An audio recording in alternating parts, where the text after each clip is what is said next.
this is like fun with other, running friends. So I'm like, I'm going to do it because I knew it would put me in a good mood. You are my BRF. What's happening, Erika? There for your victory lap. Yeah. Whoa! I just, how did that happen?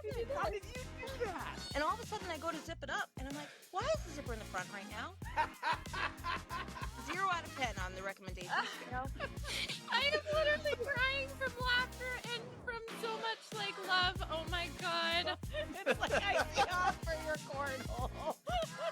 And he just smashed Arnie like that and said, you stay out of this, Arnie. And I But thought, I don't run to stay sober. I get to run because I am. And there she was, a halo over her head. No, it's not freaking true. Okay. And he steps to the side and just gestures. Here's the tinkle pot. I don't need to tinkle. What's up, everybody? And welcome to episode 198 of the On the Runs podcast. And gobble, gobble, you feisty thunder chicken. This is the week all the kids come home from college and fill the local bars the night before we all dress up like turkeys and trot around town with all our neighbors before stuffing our faces with that butterball Mom grabbed at Market Basket a month ago because it was half off. And she kept it in the freezer a whole time. But first, before America trots across the country and goes into a food coma, I must say hello to my kick-ass rockstar co-host, 6-star Erika. What's up? You never cease to amaze me with your intros. Feisty Thunder Chicken. Feisty Thunder Chicken. You know what that's a nickname? That's a nickname for a wild male turkey or a wild, let's see here. Oh, nope, I couldn't figure out what Butterball was earlier, so I was like Googling what's the brand. A thunder chicken is a nickname for wild turkeys, especially when they are large. So you large thunder chickens. that You has like a nice that? ring to it. I did. Yeah. I enjoyed it. And I'm Happy looking Turkey forward. Trot Week, everybody. Yes, Thanksgiving, I'm time to be very thankful. much looking forward to it. How are you? I am good. This has been an excellent weekend, especially for running. And I got to see some of my favorite people, so I can't complain. Especially How was for your running. weekend? I would not have known you went running if it wasn't for others posting for you. Here we go again. Another week. Content Erika just let here. it go, man. Non-existent. You'll see things. That's why I have hired myself a social media manager. I hope you're okay? paying them, but they need to be posting. Carolina is my girl. We need to thank Pterodactyl for actually sending me the video so I could post it on our page. Yes. Well, Because she you had typically it, have so. Rachel or Carolina posting on their page and tagging me. I'm like, I need to be posting reels on ours. Like, I try, and I've been trying Next for time. 198 episodes to get you doing content. Not gonna Hey, lie. I'll do the content other two when wouldn't have other done it people either. handle it. If Okay. other people are doing the editing and stuff, that's when I'll be like, sure, I'll be on the camera. I just don't want to have anything to do with it after. So You need to learn. Like, no. yes. You keep talking about, I'm waiting for that podcast money to come in so I can sit first class if I'm ever going to travel across the world for a marathon one day. Well, We it's gotta going to start getting happen if some you do money. some extra work there, kiddo. Yeah, I will be surprised if I'm making that kind of money. Yes. Well, I digress. It's just Uh-huh. long. It's just the ongoing story of Erika never doing content. And then someone sends me a video of her doing a run or something, or like she just crushed this. And I'm like, had no clue. No, not even a story. All right. And- For the in record, fact, I gotta cut you off because I was literally sitting next to Carolina when she posted that, and she beat me to it by like a couple of seconds. I was like, oh, I should probably put something up too. So that's why if you go to because my you know it's stories, coming. I put that first, and then I shared her story. So Because you know we it's have fun. coming. We have fun. Yes, You do. Yes. You do. I was just texting Jay Parent, actually, and Mm-hmm. he apologized for not inviting me on that run last week. And I said, I was just giving her a hard time to you. And he goes, no, she deserves it. Oh yeah. Thanks, Don't go Jay. soft. Throw me under the bus. Yeah. I could read you the quote for quote. Oh, Jay boy. Parent said, don't let her get away with that shit. I'm not going to wrong invite one. people. I'm not going to invite people to somebody else's house. That's not okay. If it was here at my house, everyone can come. I don't care. But I'm not inviting people. Like, have you even met Hester? Have you met her yet? No, I honestly don't. Exactly. So, But how next could time. I meet her if I'm not invited? It's not my fault. Well, I Shut up, invited you to Jay. a turkey trot this week, and I think you are going to jet up the highway Yes. for the first time in the history of this podcast. I am going to not drive more than 30 minutes to a turkey trot. You're going to come to my neck of the woods, and we're going to run the Fisher Cat Turkey Trot here in Manchester. The Millennium Running one starts at Fisher Cat Stadium, ends at Fisher Cat Stadium. You're going to be there. Pterodactyl's going to be there. I'm going to be there. My sister Hannah's going to be there. She and very is. likely, weather permitting and everything, as long as it's not crappy out, Adeline will be there. Okay. And I hope Weather's looking everybody good else is so there far. too. Yes. I know there's a good crew going, and the weather looks good. I mean, it may be a little cold, but I don't think there's any rain in the forecast. Knock on wood. Yeah, let's check. All the wood. Speaking of the whole content thing, I've actually saved a couple and sent to you. Like, this is easy. It's going to be easy to do. It's fun. You just have to be the one behind the camera again. And it ties right into this whole you're not doing content I will be behind thing. the camera all you want. Just you guys do the editing. And I love how you sent a thing. So I do have a TikTok account. I don't post on it Oh because my it's God, on that's like my hilarious. backup phone because I just don't want to have the app on my phone. So I have an account and I like things and I'll share them from the other phone. But yeah, So you're like, oh my I've God, been- when did this happen? yeah, so Pterodactyl has not been fired from TikTok. It's just Riverside has made things so much easier to share reels and stuff on TikTok. So Riverside is a platform we record on. And I create all the reels in Riverside. Before, I'd have to download the reel and then upload it to Instagram and upload it to TikTok or YouTube and all that. So I was just like, Tara, when I download it and make it an Instagram, I'm just going to send it to you and you do what you want with it, however you please. But now there's basically this one button. I don't even have to download the edit I make. I just click a button and it gets uploaded to TikTok, Instagram, YouTube, not all at the same time. I'm still waiting for that feature where I can just do one click and it goes to all the platforms I want. That would be But great. I've been more on there. TikTok is weird. It's not as, I actually feel like it's elementary compared to Instagram. Like just the whole platform, the backdrop, the way everything, the honestly not a symbology fan. and all that. Yeah, I'm not a fan of TikTok. Like it makes it more difficult to find things that you want to look at. I don't even like, get it. Like I yeah. said the other day, That For You I page, found no. you and I took a screenshot. I go, how the hell do I actually add you? Because I think it was actually taking longer to upload. I was already following you apparently, but it said you had 0 followers and followed 0 people. I'm like, but where is the plus key to add this person as a follower? And it was just, it's so foreign. And I don't like the white backdrop. It just feels so like Windows 95. It does. just have, I know some like, people love it. I dark know mode Jess on? loves it. Ali G loves it. Speaking of Ali G, she saw that was on TikTok and she asked me to comment on her Jonas Brothers TikTok. She had it. Oh, Ali G had a week, by the way. Oh my God. She had a week. So the Jonas Brothers shared sure her did. TikTok of Joe the concert. Jonas. I think it was Joe Jonas. One of them. specifically. Yes. Might have been yes. Kevin, or maybe she likes I Kevin think the it was best. Joe. I don't know. I feel like it was Joe. So yeah, they shared it, and then she wants it to like keep going viral. So well over 100,000 views and all that. She asked me to comment on it, so I commented like I was there. I go, best time ever. Wish I could go back. Yeah. And then I commented on another one.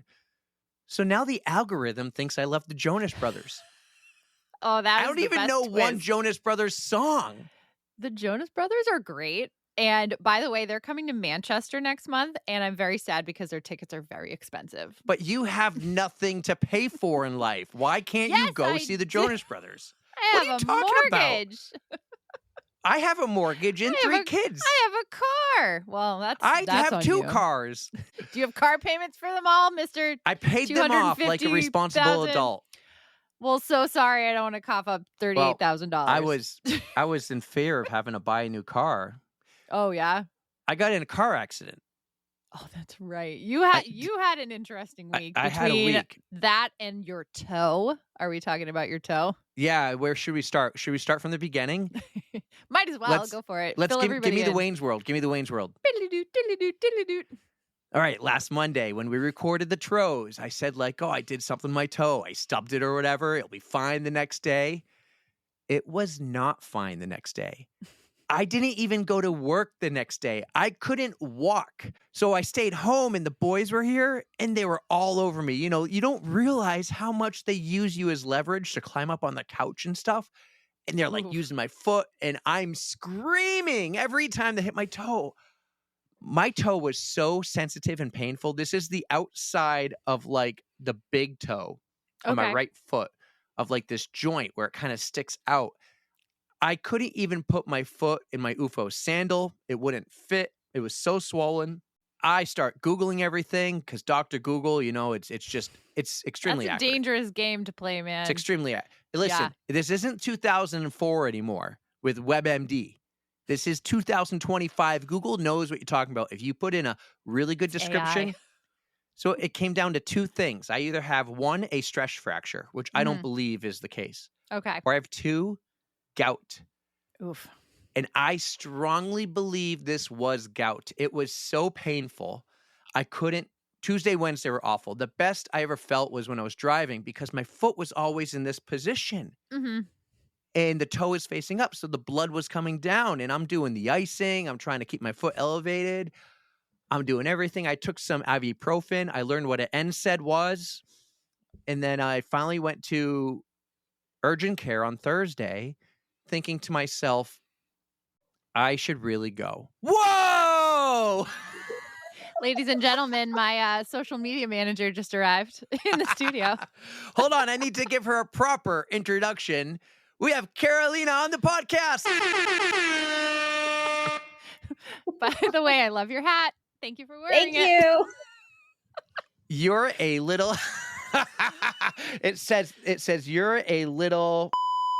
I love it. That's exactly what it says. I love it. I hope you don't mind. I sent her the link today, so. Carolina, let me ask you a question. Have you ever had gout? Have I ever had gout? No. Mm-mm. Oh my God, it's awful. I It's feel so like bad. Regaling us with his story of his past week and how he has not had fun with his toe. No, it's been so painful. To finish real quick, the doctor gave me prednisone. We determined it's one or the other, but if the prednisone works, it was gout. If it doesn't work, I have a stress fracture in my big toe. It's the gout. I feel great now. I'm taking steroids. I am officially DQ'd from any potential Boston qualifier in the near future because I'm on steroids now. But gout was awful. And then in that whole time, I got in a car accident. I got rear-ended by some cutie field hockey player. Her car was destroyed. My truck just had a little paint on the trailer hitch. But I did get it checked out to make sure the frame was good. The frame's good. So I'm not buying a new car yet. He had one hell of a Carolina! week. Eric. My favorite. And, I said her name right, by the way, Erika. That is She news already to come knows. out next I week. filled her in. She told me. I She always thanked mess me. up words and names. Erika finally did. It was so good, Carolina. You're gonna love it because she first was like, I'm spoiling the lead here, but she was first like, you have to edit it out. You have to. And I was like, Please, well, no. a month will pass. You guys will hear this because it was so classic. You It's didn't next cut week. it out, right? You didn't cut I didn't. No, course I you haven't didn't cut edited it out. that part of the episode that's yet. what It's makes so it funny. good. How are you? What's going on? Are you here? Let me ask you, are you here to defend Erika? Are you here to announce your representation of her being her social media content creator, which then Tara Pterodactyl might fight you on that? I don't know. Have you ever fought a dinosaur? Oh, no. She's my personal social media manager. Tara can keep the On the Run social media account. Okay. Mhm. All right. Yeah. Yeah. I'm just an Erika Hamill social media director. So what's she paying you? As much as I Love get and for, hugs. yeah, as much as I get for running Ghost Train aid stations. She does it Well, from the I goodness don't of think her that's heart. enough. I don't think that's enough, because you're gonna learn the hard way. You're gonna be asking her to do things, and she's gonna just be like, "It's hard. I don't No. want to." I'm just gonna do the things for her. That's Ah. See, Well- we just need to hang out, and she'll be like, "Oh, I should probably take a picture," and I'll be like, "Oh, good idea." like I'm not. go. That's not a problem for me. I do love that you do it. I love how much you two are hanging out. You two are hanging out a lot lately. Mhm. We're besties. So this brings us in. One of my notes, my very few show notes that I made this past week, was that I started watching and completely binge watched Nobody Wants This because I Yes. love Adam Brody so very much. And that was one thing that we bonded on. And then like little things here were like, oh my God, me too. Oh my God, I love that too. Yep. So we are destined to be friends. And yeah, we Yeah. just started hanging out some more. When did you fall in love with Adam Brody the first time? The OC. Yes. What a good OC. show, right? Absolutely. Have you ever turned that back on to watch again? It's on Yes. HBO Max, by the way. Yes. It's- It was like a it's- guilty pleasure. It's fun because you go back and you see the things that we had in high school, and there's like flip phones, or that was actually before flip phones. Puka and the shells. backpacks. Yeah. Elevator That's where you and learned stuff. about water polo. We learned a lot from Ann Keene also, the water polo thing. I knew nothing about water polo except from the OC until Ann helped us. But yeah, good stuff. So I think if you two are hanging out a lot now, Carolina, like you two are on the honeymoon phase. You haven't gotten annoyed with each other yet. You're not, you two are pretty happy right now. How long do we think this phase will last? Like, and then my second follow-up is, will you get Erika to sing karaoke with you?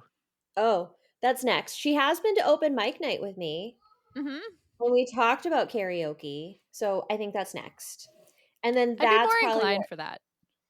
I think that's where Erica's going to be like, I don't think we should be friends anymore. Oh, I'll never dump you. You can dump me, but I'm not going anywhere. I would never dump you. We also found out today, like, her favorite color is purple. Also purple. Like, it was just meant to be. This was just meant to be. It's kismet. It's amazing. What would be your karaoke song? Like if you were singing and there was a song that needed a partner, what song would you pick to pull Erika up on stage? I always forget what the name of the song is, but it's there's a song from like the 80s or the 90s, and someone recently did it, and I always forget what the name of the song is. Is it bad that my first thought was like Captain and Tennille? We could be the captain. Sure. I can't remember even what that one song is, but like why that popped into my head, I don't even know. It's the song that's like, let 'em call me crazy. Oh, no, yes. I forgot the words. That's the song. That's what. Let 'em call me crazy. That's what they God, say. I don't remember what that is either. I don't remember either, but I've always wanted to do that song. We'll do that one. I would have figured you would choose some like Taylor song, and I could just be like the background person because you have a beautiful voice. I can kind of carry a tune, but I need to like I don't have the confidence behind it to really carry it. I mean, I will always do Taylor Swift songs, always, but I feel like you could carry yourself quite well. It'd be fine. Well, here's the real question. So we have been hanging out, but we've also brought in Rob Fierro, and Yes. I cannot picture him doing any sort of karaoke. Can you?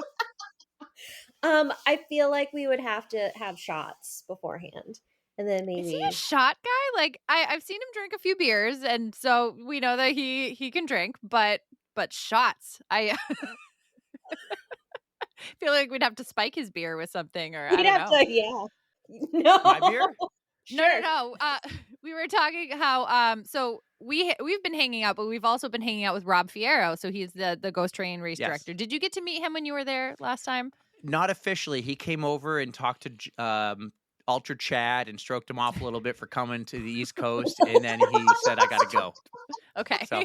But anyways, we're trying to think if he would be on board with doing any karaoke, and I can't picture it, but it would be kind of silly to see what he But could do. what about karaoke in the backseat of an Uber? I would would do love to do that. That would be so much fun. I've seen the reels of that, and I'm like, that would be just a riot.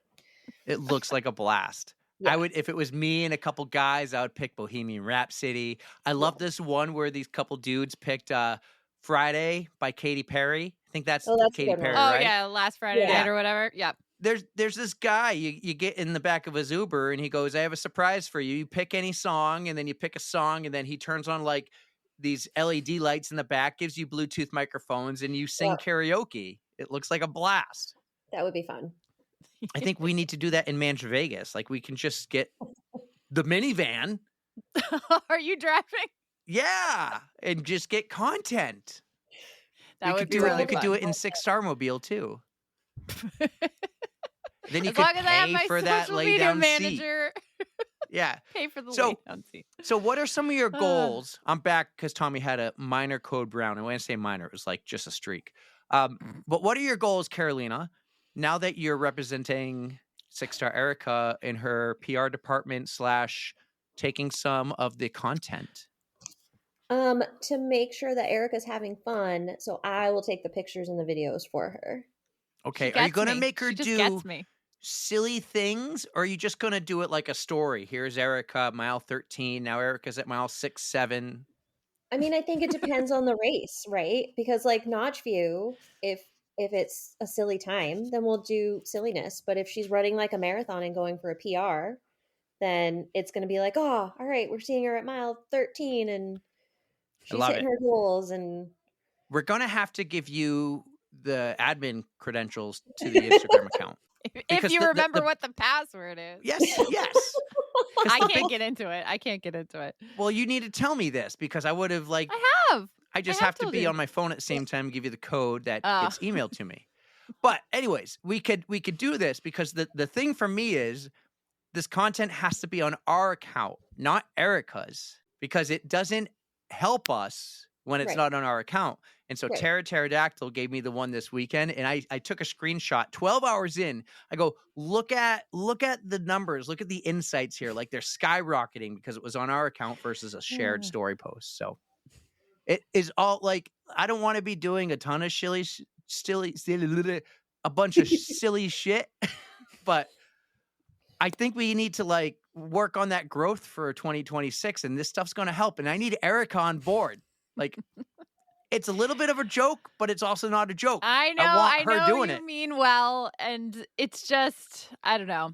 I'll get around to it, but it is just it's hard for me because I want to be present. I want to be hanging out with everybody, and I want to enjoy myself. And it's very stressful for me to have to worry about posting shit.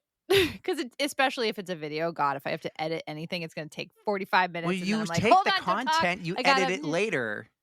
Yeah, but then I'm home and I want to spend time with Brandon, and I don't know. Oh, he doesn't need you. I was actually Oh, going to ask, like, thanks. I've done yard work all week, and I was like going to say, when you go off running every week, is he like, are you ever going to do housework or something, like raking leaves and all that? Because I was like, Oh, we don't have to do that. oh, what does somebody? Oh, you're bougie. Someone, so you can't I live in a afford condo. this stuff. I live in a She says she condo can't afford complex. things, and she has someone else come and rake and suck up her leaves. It's an HOA fee, dude. Like, come on. I am Oh, not. you fancy, I'm not She's rich. fancy. Trust me. Pinkies up. fancy. How about this? That's a finger. I can There let you go. For it. It's all good. It's all good. It's all good. You're my Not girl. sharing that though. That doesn't do good for the algorithm. Erika he's likes to probably send "God damn me. See. Here's the thing, guys. She'll send me pictures or videos of her giving me the bird. I'm like, That I was can't one do anything time. with that. And that was my social media manager. No, I'm just kidding. That was my idea, though. It was totally my idea. While we have Carolina here, okay, I'll go through my list of notes I have in the Tros because I take notes daily. I jump in the doc. Erika doesn't either, so we're just going to keep bashing her here. But you know who Kevin James is, but have you ever heard of Matt Taylor?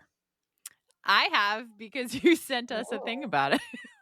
Matt Taylor is a 4th grade art teacher who looks, acts, and sounds just like Kevin James, and he makes the most beautiful art, and he has gone viral on Instagram and social media. Now, spoiler alert, it really is Kevin James. It has to be, but it had everybody guessing. I don't know if you saw this, and I got down and dirty with it. Took a deep dive into the internet.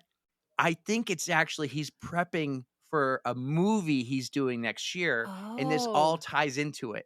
And you got to check this out. Just check out on Instagram. It's like The Real Matt Taylor. He's a 4th grade art teacher. You never really see his students. I think one reel had him in a random classroom, but he makes this is Kevin James doing the artwork. It's in fast forward, but it's not like edited out because you see him in the frame the whole time. He's an artist. He's so good. You really did do a deep dive. I looked at it and I was like, that has to be him. Like, like it was too close. But I mean, I don't know Kevin James well enough to be able to distinguish any like, oh, that's like a freckle that shouldn't be there. I don't know. But if you actually looked into this and it proves to be right, I will give you a little bit of a round of applause there. The first couple, I had the same thought. I go, oh, what a lookalike. What do they call it? A doppelganger or something? Yeah. I was like, wow, what a lookalike. But we were talking about the Jonas Brothers too, Carolina. Do you like the Jonas Brothers? I never got into the Jonas Brothers. Me neither. Like, I don't even know a song, but they're all over my algorithm. And then the other thing I want to tell you, since you're here, this is great because I thought about you when I was typing my intro, and I actually thought about you when I deleted my original intro. He already gave me shit, by the way, because he saw that you posted it, and he's like, you didn't do it. She did it first. And I was like, But I want to read you what I wrote for my first intro because this has been a hot thing lately on Instagram and in TikTok. Yeah. Everybody's doing the dance. So outside of me saying, what's up, everybody, I was going to say, because it snowed today, I was going to say, it's snowing, baby, so keep 100 on the land, the sea, the sky. Pledge allegiance with your hands, your team, your vibes. I don't care where the hell you've been, because you know it's time for the On the Runs podcast. And I got to say hello to my kick-ass rock star, co-host 6 Erika. I love it. That was going to be my intro until I realized it was Gobble Gobble Week, and I came up with the term Thunder Chicken. Feisty Thunder Chicken. Feisty Thunder Chicken. Thunder Chicken. But hey, let's jibber jabber more. I'm not going to kick you off. Everyone's probably just like, okay, enough of this crap. Let's get to our guest. Let's introduce our guest, and then we can just talk. Yeah, we got to talk about our weekend this weekend. I saw her both days. I saw her Saturday and Sunday. Well, you're besties so we got now. some talking. But we have a cool guest. We have a really cool guest, and I've had fun the last couple of weeks editing the last few episodes of the year because the next few episodes we recorded months ago. And it was fun because I got to kind of go back to August versus doing it a day or two later. We got this wicked awesome guy. His name is Scott Jenkins, and Erika got a little horny over him the whole time. All right, there are reasons for this. He's an awesome ultra runner. He had some fantastic stories, especially about hallucinations, and that's a really hot topic with ultra runners, especially being awake for ungodly amounts of hours. Especially Carolina can relate to that, even though just doing aid station stuff, she's awake for way too long helping us out. But he also has a British accent, and you know me, I love one of those. Yep. So don't worry, Abby. I was just referring to the horny over ultra talk. that was Abby the first is his amazing wife who set us up with getting him on the podcast. By the way, I got to shout her out. But it was a ton of fun. So much fun. This was his stories were great. So you guys are gonna love him. What an ultra runner, Scott Jenkins on the On the Runs podcast. Enjoy this, and we'll see you on the other side.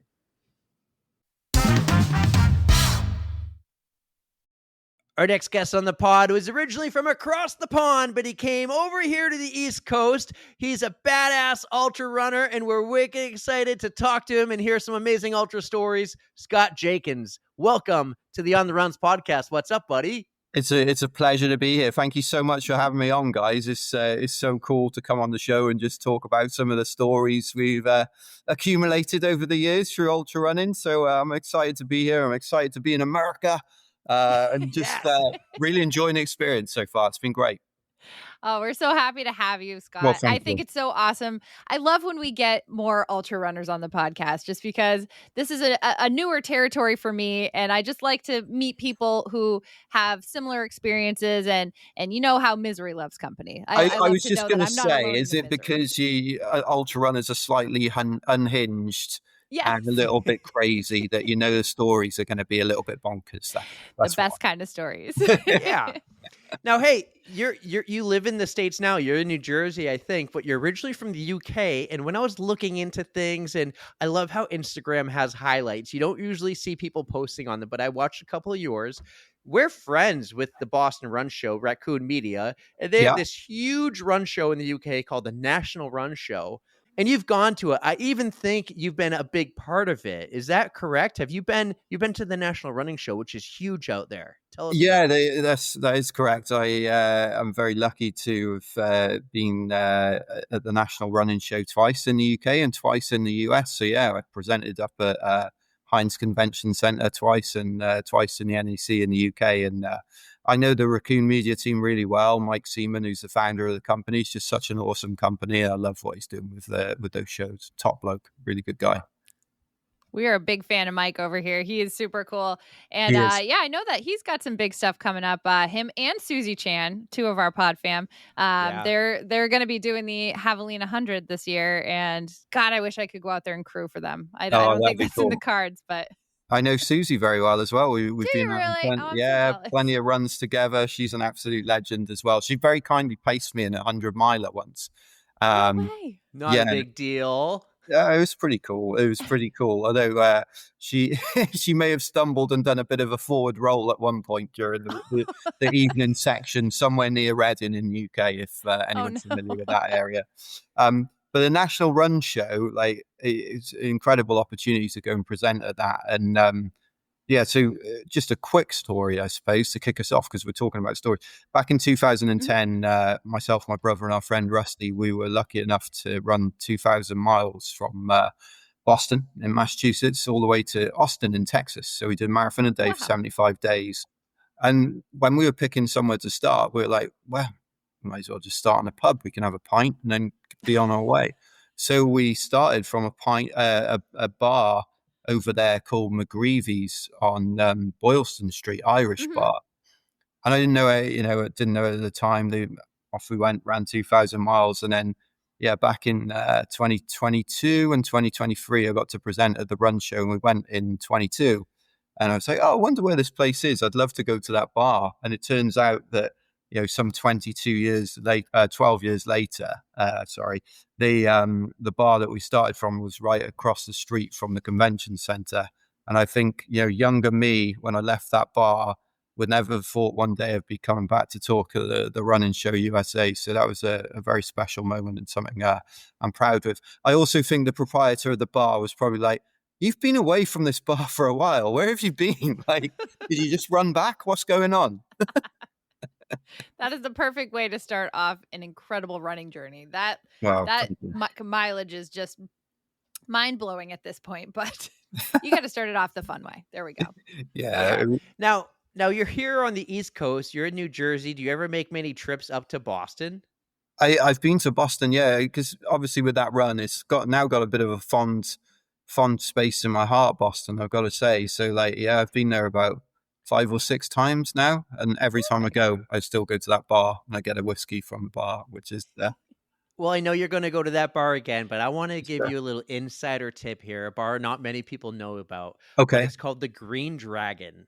Oh, I like And the bartenders are always Irish, from Ireland. So that's what made me think about it. But we like to go to the Green Dragon before we go to like a Boston Bruins game. It's like 7-8 minute walk from the Garden, but it's kind of hidden on some street that's like bricks and everything. It's hidden in the back corner. It's a great little bar. That's so cool. And then the other thing I wanted to say was I want to kind of hear your story now. You're from the UK. Like, tell us a little bit who Scott is. I know you're over here in the States now, but give us this whole story. Fill in the dots here. Oh, well, I'm still trying to figure out who Scott is, to be honest with you, Eric. I mean, if you find out, let me know. But I would just say that, I was a runner when I was in school, like middle distance, like 800 meters, 1,500 meters. Never really knew back then, and you'd probably tell it wasn't like the early 2000s. It was the late 80s, middle of the 90s. And I don't think I ever heard about trail running or ultra running at that point in my life. But growing up in Wales, you play a bit of rugby, a bit of football, soccer. And I did that up until the age of 30. Certainly I was playing soccer. I've got a story about soccer in a second, which will make you laugh. Yes. So I'll come back to that one. But I stopped playing soccer. We lost the cup final. And I was like, do you know what? I'm done with this. Like I'd prefer to just go out and go back to running. So I think it started with like the Neffley Half Marathon, which is a small town in West Wales. I grew up in Wales, in Cardiff, Wales. From there, we, myself, my brother, our friend Rusty, we'd met at a summer camp, myself and Rusty and my brother, and we wanted to do something to help others. And I remember I was working in a gym in South Wales, and this guy came in every week, just once a week for his workout, a guy called Colin. He'd had a cardiac issue, been through surgery, and always like the happiest man on the planet. And I'm like, Colin, why are you so happy? Like, it's chucking it down with rain.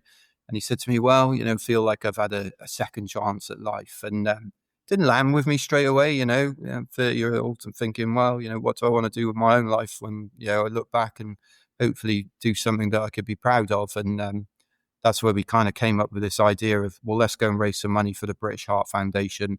We picked 2 other charities like Salute America's Heroes, Help the Heroes. And that was it. We just went out and run 2,000 miles from Boston to Austin. And came back from that and went back to my day job. I'd taken all my vacation for 2 years and went back to my day job. And I don't think I immediately realized, but over time, I realized that running had taught me a great deal doing that kind of adventure. And I'm sure many of your listeners will appreciate the learnings of suffering through a bit of hardship, even if it's self-inflicted when you're doing these kind of ultra marathons and long multi-day stuff. You learn so much about yourself. It teaches you. The biggest thing I could say it's taught me is about putting problems into perspective and having the confidence to go and do difficult things. And these days I work for a massive corporate company, Johnson & Johnson. I'm very proud to do so. But they, somebody says to me, oh, we need you to come and have a conversation with a difficult customer, or somebody's a bit disgruntled.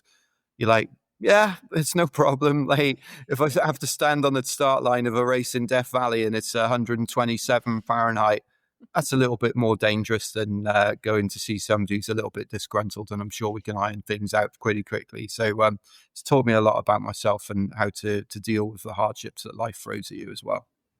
That is some serious perspective. Yeah, ultra running definitely gives you a new look on life, and it teaches you grit and perseverance and all kinds of different lessons. So if I may, those wonderful words that you just alluded to, grit, perseverance, resilience, all of those things, I agree, ultra run teaches you. However, it cannot prepare you for this. So last week I donned my soccer boots for the first time in 15 years. I was invited to a pickup game, and I thought, what's the harm? Actually, it's a bit of HIIT interval cardio. Can't be that bad. I managed to get through the first game a week ago last Sunday, limping a little bit for Monday and Tuesday, thinking, you can't quite do what 20-year-old Scott used to do. Oh, no. And then I went back yesterday morning for another kickabout. I was like, I really enjoyed that. Let's go again. That'd be brilliant. So I went back for a kickabout yesterday, and I got 3 passes into the warm-up. I was like, oh, I think I think my groin's gone. I'm gonna have to go. I'm gonna have to go sit this one out, lads. Sorry. So all those wonderful attributes which you mentioned a minute ago, they don't carry over to other sports, unfortunately. Sadly, no. Apparently, I got to tell you, I kind of just related to that for a second. So I'm a big hockey guy, Scott. Grew up playing awesome. my entire life and everything. And up until about a year ago, I was refereeing some very top level college hockey in the whole New England area. And high school, I was on skates and on the ice 4 days a week.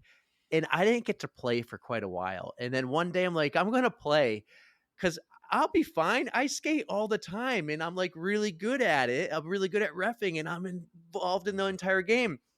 Total different game when I was trying to play. I was like, I suck. I'm not good anymore. All this skating has not prepped me for that. And I kind of related there on that story with ultra running and you in soccer. But I feel like I can't skip over this Boston to Austin run. Doesn't that have a great ring to it? Boston to Austin. I think that's why I went with it really it. does. And we just had this guest on a couple months ago, Justin DeFlamery. He ran the entire length of New Hampshire from the Canadian border to the southern border to New Hampshire. And he kept talking about his team, everyone who was there to support him. Tell us a little bit about this Boston to Austin run, not just like running a marathon a day plus, but everything. Tell us about your team, the people. How do you do this? It was amazing, right? It was 2010, so like it's I think iPhone generation 1 or 2, and forget about having an international call plan. There's no such thing at that stage. So we'd literally have to connect to the Wi-Fi every morning, and we pulled up the directions, we printed them off in the hotel that we were staying in, and that was it. Fixed directions for the rest of the day. And we were lucky, we were supported by our friends John and Adam, who came along for the whole trip, and they drove a support vehicle. And yeah, I think, you have lots of learnings along the way about those kind of situations, but it certainly gave me a great deal of confidence and not overconfidence, but like a confidence to just go out and push yourself to want to do more and challenge yourself in life. And there were so many different stories that happened along the way from Boston to Austin. Like, many times we had no idea where we would stay for the evening. We'd finish running, it might be getting dark. We're like miles away from the nearest town. We just put a marker down, right?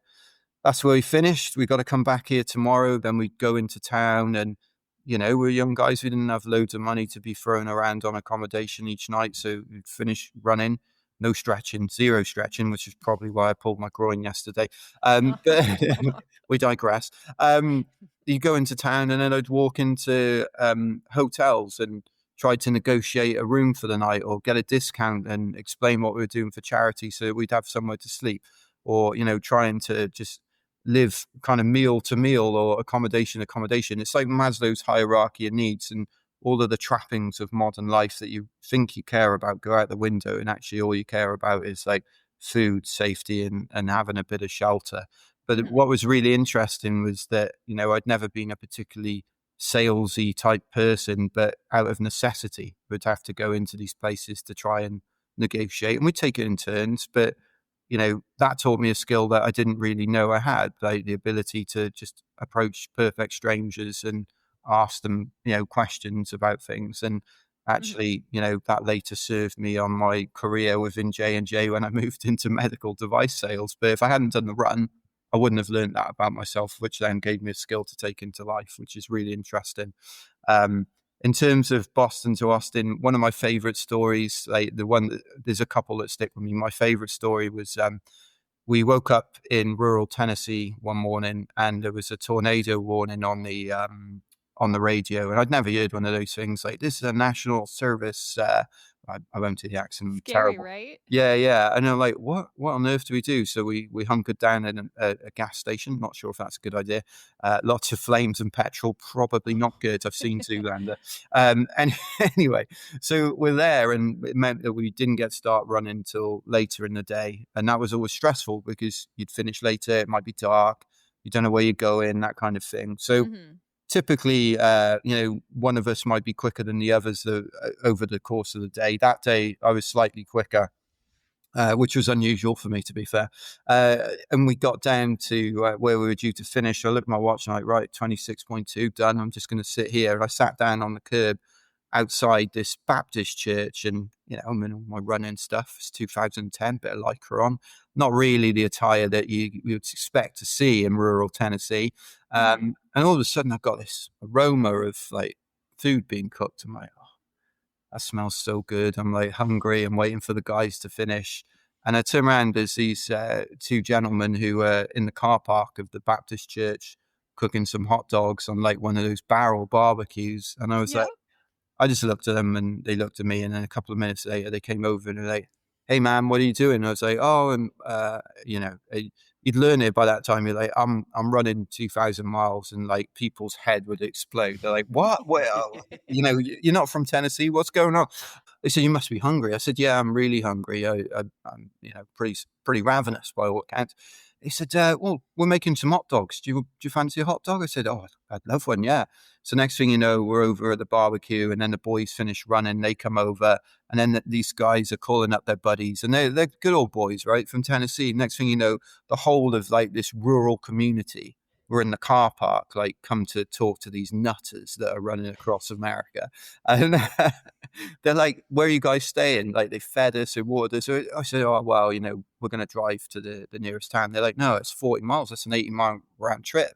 Like, oh my gosh. You can stay here in the church." I'm like, "Oh, are you sure?" That's so cool. So cool. So we stepped into the church, and we slept on the floor of the church. And the next morning we woke up, and the same congregation came back, and they said, "Right, we've got to say some prayers for these boys from overseas that are running 2,000 miles." And we're like, just so touching, so genuine and kind, a really wholesome experience.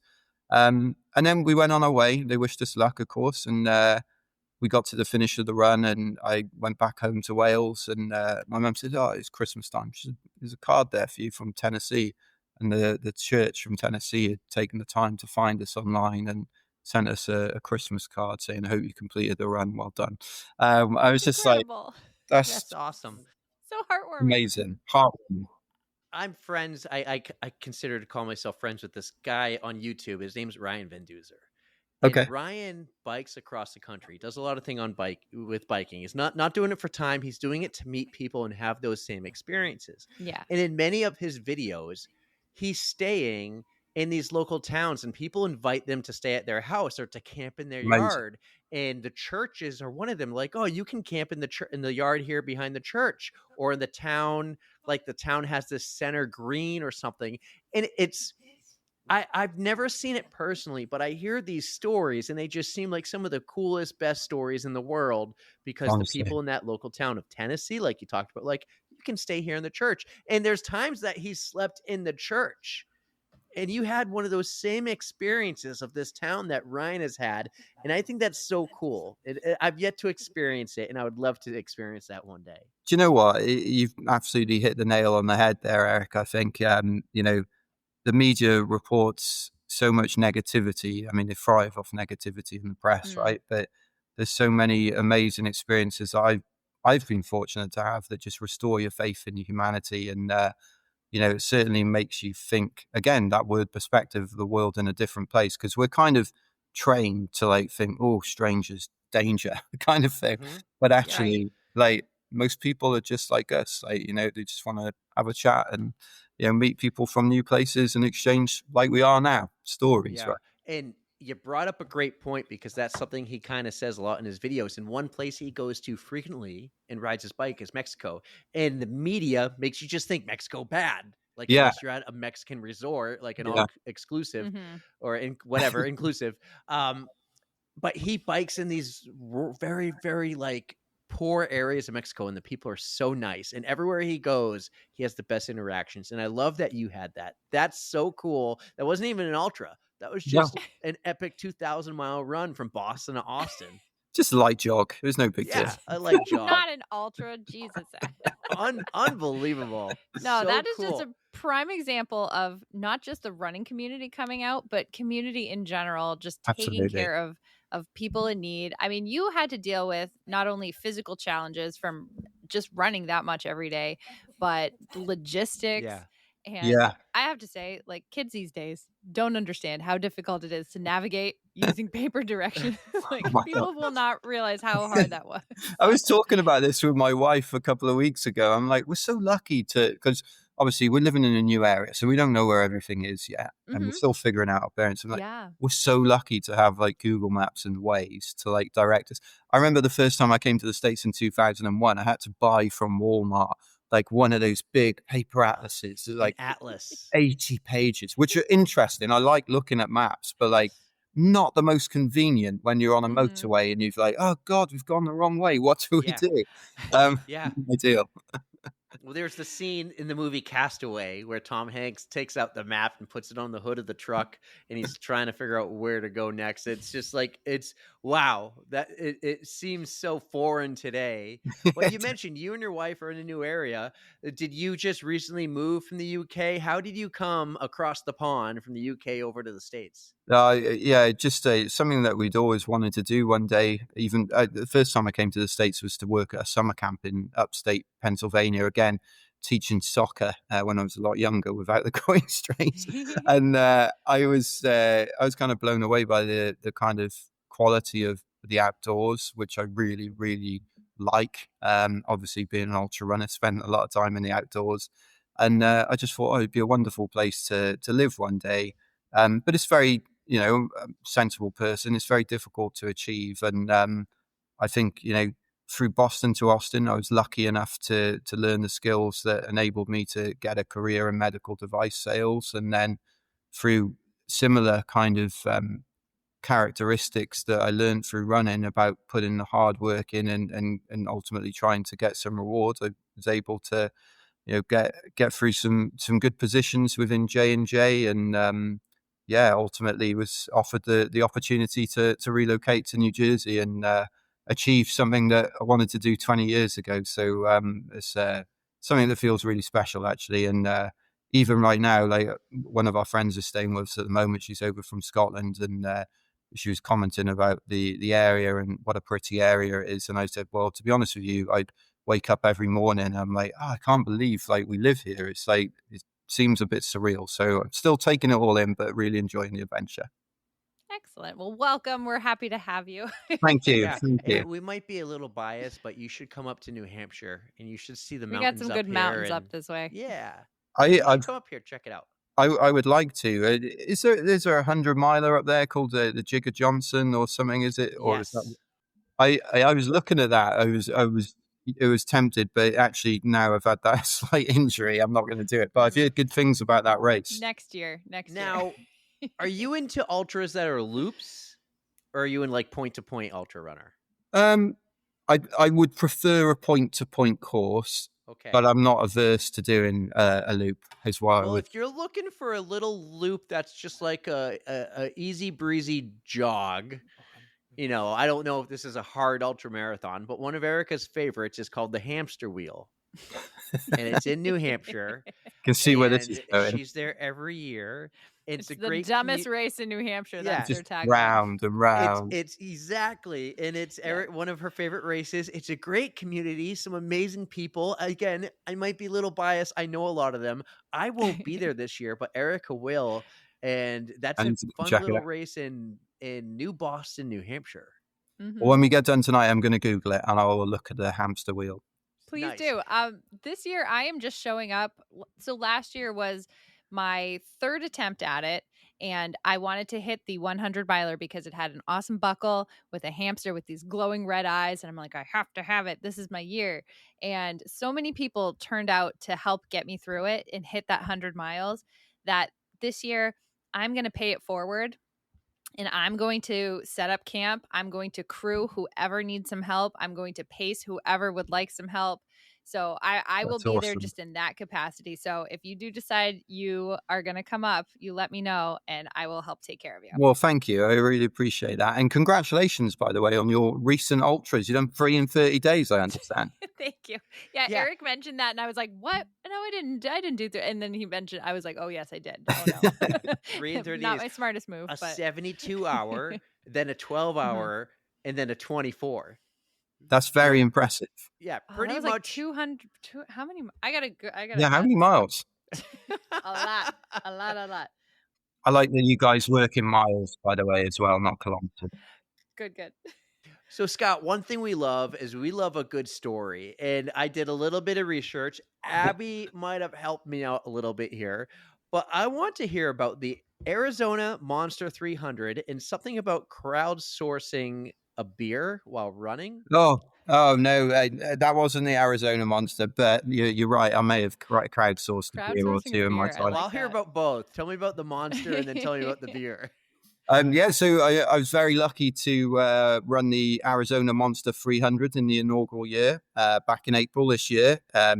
300 miles, guys. Heck of So a you long were way. there Not a with big deal. Andy Glaze. I think I was there with Andy ran that. Glaze. Yeah, he's a good guy. We were chatting actually at the beginning of the race, and yeah, it's just such a long distance, man. And Arizona, like you can tell, I'm from the UK. I'm slightly sunburned from just walking outside today. So it's being in that heat is it's quite a challenge. Actually, I think that's something that people don't always think about. Like if you're going from Arizona to race in Scotland in the heart of the winter, it's a big difference to going to Arizona to race in Arizona in the heat. Like you're just more acclimatized, easier to it.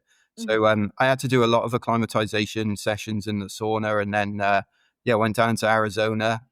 It was a really cool experience actually, just to kind of spend so much time on the AZT. And it was a really good race. I ended up finishing 9th, so I was pretty chuffed with that. Congratulations. Oh my gosh. Well, thank you. It was, and look, we've all had good and bad races. I was just fortunate to have one of those days, or plural days, I suppose, 5 days of like everything just went to plan. Like, I made a strong plan before we started the race with my coach, Jeff Browning, and was just able to execute it. And to your point earlier, Eric, like having the right people and friends around you to be able to help you is a massive part of it. So, that finish was as much as Abby's, Jake's, and Tina's as it was for me. So it was nice to finally get something out of a race like that. So I was delighted. What was that plan then? Like, did you plan That on was my sleeping? question. Did you plan the sleeping Fueling. out? I need to know. Yeah, massive. Like I planned the sleeping out, and that's a matter of trial and error as well. So like I've been working with Jeff for like 3 years now, and we've kind of it's not like the finished article, but I think 90% of the time I can get my sleep just about right. Depends on when you're trying to sleep as well. So like I won't sleep. I try not to sleep in the heat of the day. Because you're just more alert, you're more awake. It's much better to sleep when you're really, really tired. Typically, I do a shorter sleep on the first night and then revert to like 40-minute naps on the subsequent nights. And then in terms of like food and logistics, I mean, I went through every section of the race. It took me 3 evenings, full evenings of prepping all of my calories, all of my scratch hydration, taking the salt tabs and decanting those into sachets, then adding the scratch. Like it took forever to do, but doing that kind of level of preparation prior to the race meant that when I was coming into the aid stations, it was just all business, and I could just get what I needed to get out my next bag, and off I'd go. And that makes such a big difference, because you can train as hard as you want, but if your logistics aren't right, the whole thing can fall apart. And actually, the more tired you get, the more problems you're likely to encounter. So if you can preempt any of those problems by dealing with them before you start, then it's going to set you up for a better race overall, I guess. And then, like anything, right, you get a little bit of momentum and things start going the right way, and you're like, okay, let's just keep ticking over. And again, like I keep coming back to this word perspective, but like I think when you run these races, just like in any form of life, the key is to kind of not get too carried away with the highs or too despondent with the lows, and try to maintain some kind of level-headedness perspective, even when it's the middle of the night and you're running through the dark and you're scared, but you just got to try and keep it on the level, I guess. Yep, that's definitely not the easiest thing to do. No. Like those races just bring out all the highs and all the lows, and sometimes it's so hard to dig yourself out when you're in that like the dark low place. And Definitely doing whatever you can to like you said, stay as level as you can. That is the key. And with that in mind, so this seamlessly segues into the Cocodona beer sourcing incident. We'll call it that. Okay. So we were about 200 miles or so into Cocodona, which is another 250-mile race down in Arizona. This was in 2022, and I rolled my ankle at about mile 90. You can see it's on my Instagram and stuff, but it was a really bad one. And then I did it again like 5 minutes later, coming down a descent from Mingus Mountain to Jerome, and I knew it was pretty bad, but I just thought I'll just deal with it. And over the course of time, it got slightly worse and slightly more swollen. Surprise, surprise. But when you've paid all that money and traveled all that way, I'm like, F that. I want my buckle. I've got a buckle which I spent $2,000, probably $3,000 on. I'm not going home without it. So we got 200 miles in and came to the aid station. And that's another great thing. Like these 8 races have such wonderful volunteers and wonderful organization putting on great food and resource for you in the middle of nowhere. And I came in, it was hot middle of the afternoon, and I said, has anyone got a beer? They're like, no, we got like Powerade, we got, Tailwind, water, Coke. I'm like, beer? Anyone? They're like, no. I'm like, okay, well, I'm just gonna go then. So I left that aid station, and my first instinct was left with nothing.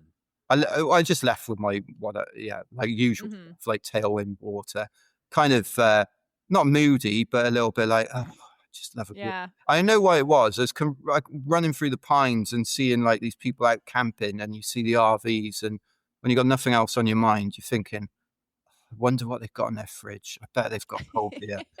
Kind of like a the other day I was running by people and I could just smell grills, and I was like, oh my God, food. It just smelled so civilization. good. It's amazing. Yeah. So you're out there like a feral beast on the trail. And I'm like, right, I know what I'll do. I'll message Abby, to my wife, who's a long-suffering wife, crewing me and pacing me all over the world. Bless her. I thought, right, I'll message her and ask her to get me a beer for the next aid station. I'm, 200 miles in. I don't think that's too deep-ish. Yeah. As I did so, I realized I had signal, and then I realized that the YouTube stream would be on for the Cocodona 250. So I was like, well, rather than put my wife out, let's see what we can do. So I pulled up the I YouTube, love this. and I basically I went straight into the live chat. I'm like, guys, this is an emergency. It's Scott here, the British runner, been out here. So I was the first Welshman to do that race, and I was like, I really need a beer. I really need a beer. And they're like, oh my God, we got to crowdsource this guy a beer. And they're like, great, I'll be at Fort Tuthill in about 3 or 4 hours, depending if the beer's there or not. So then I actually picked up my pace, which was carrot and stick, right? So the carrot got me going. Got in there, and this wonderful lady who I actually met a couple of years later, and she's like, "It's you. You're the guy that I served the beer to at Fort Tuthill." I was like, "Yeah, that's me." So this wonderful lady came up to me with an ice cold beer. I think there's footage of me on the live stream somewhere on YouTube. Someone digs it out of me like wandering into the aid station with this bottle. I gotta find that footage. It's generally there. I've watched it recently. I was like, oh yeah, that was probably the best in-race beer I've had. I still managed to get home in like 35th place, so I was pretty happy with that. With the state of my Not a big deal. You talk about faith in humanity. If the live stream people came through for you, that is literally it was amazing, right? I think that heaven. made the race, to be honest. That beer is just what you need. And actually, That's I left the game this out. changer. It picks you right back up. So you can have all the sports science tech in the world, right? You can have your Garmin's and your Coros and your XYZ and whatever, right? But I can tell you this. So at every aid station at the Cocodona, at the Arizona Monster, every aid station that I would get to, my buddy Jake, he couldn't pace me, unfortunately, because he injured his ankle. So he did the next best thing. He, unbeknownst to my wife, every time I was approaching the aid station, he'd bring up the tracker and he'd have a look and see if I'd done a decent section or not. And if I'd done a good section, I'd just see him like kind of walk about 100 meters outside of the aid station with just this cold can of Coors. And he'd be like, good job. Yeah, have a sip of that. I'd have a sip of the beer, come into the aid station. Taste the mountains. I could say Mountain Fresh. It was Mountain Fresh, exactly. I would literally have a sip of that, and it would just put me in the best mood ever when I'd come into the aid station. Then they're like, "You okay?" I'm like, "Yeah, absolutely fine. Actually, yeah, it's great. What are we gonna do next?" So, better yeah. sometimes than a cold beer. It doesn't matter When you've the earned it like that, situation. is one. Yeah. Honestly, especially Unreal. during races like that, though, a little bit of carbonation, Yeah. but you get a Right. little bit of carbs in there too. Like it's just the perfect. I'm little angling for a Coors Light sponsorship. I'm not going to lie to you at this point. One of the What you big gonna beer, do, Where you Coors? at? Let's go. Coors Light, Miller The Lite, mountains one are of the always two. blue like- in an ultra marathon. exactly. But it works so well because like when you're that kind of dehydrated and you're drinking Scratch or you're drinking Tailwind or any of these drinks for so long, like just having a sip of a cold one, it just takes the edge off. Oh, And so it much worked for me. sugar like in those drinks. Like I know they're good for you with Yeah. with the electrolytes, but just sometimes the sweetness is so overpowering and you just need like a reset. And a beer Oh, is a great way definitely. to do it. It takes If the not, edge pickle off. juice. Takes the edge off, and like Mhm. especially when you're going into like maybe a 10-hour night section. I didn't have any paces until the very last section at the 300s, and that was only because I wanted to see what was going on around me. But like going into a night section in the mountains and you're going in hand solo, like just having a sip of beer can be quite a comforting thing. You like take the edge off, right? Let's go. Let's get this thing The done. little things. Little things in life. That's it. Not to bring us down. But what are some So of the? don't. No, I want to. Are you going I to want to. suggest a kidding. substandard beer to me, like Well, Bud? so we know the beer is amazing, But you've done so many ultras. You've done this Arizona Monster, Cocodona. You did the Triple Crown of 200s that we'll get into in a little bit.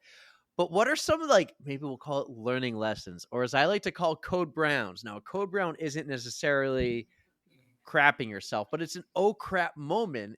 Like Erika, we were just talking about this before you came on. She would get in her first couple 100s this like really bad foot rash. Like what do you call it, Erika? It's heat rash. Like Heat- your feet just get so irritated. Plus, I didn't learn for my first 100 that you're supposed to have gaiters on for a trail to keep dirt out of your shoes. So that was my big code brown, and it caused a lot of issues. Code brown, I love it. Yeah. That sounds So what are some oh crap moments you've experienced in your ultra life here, or in any kind of running experience?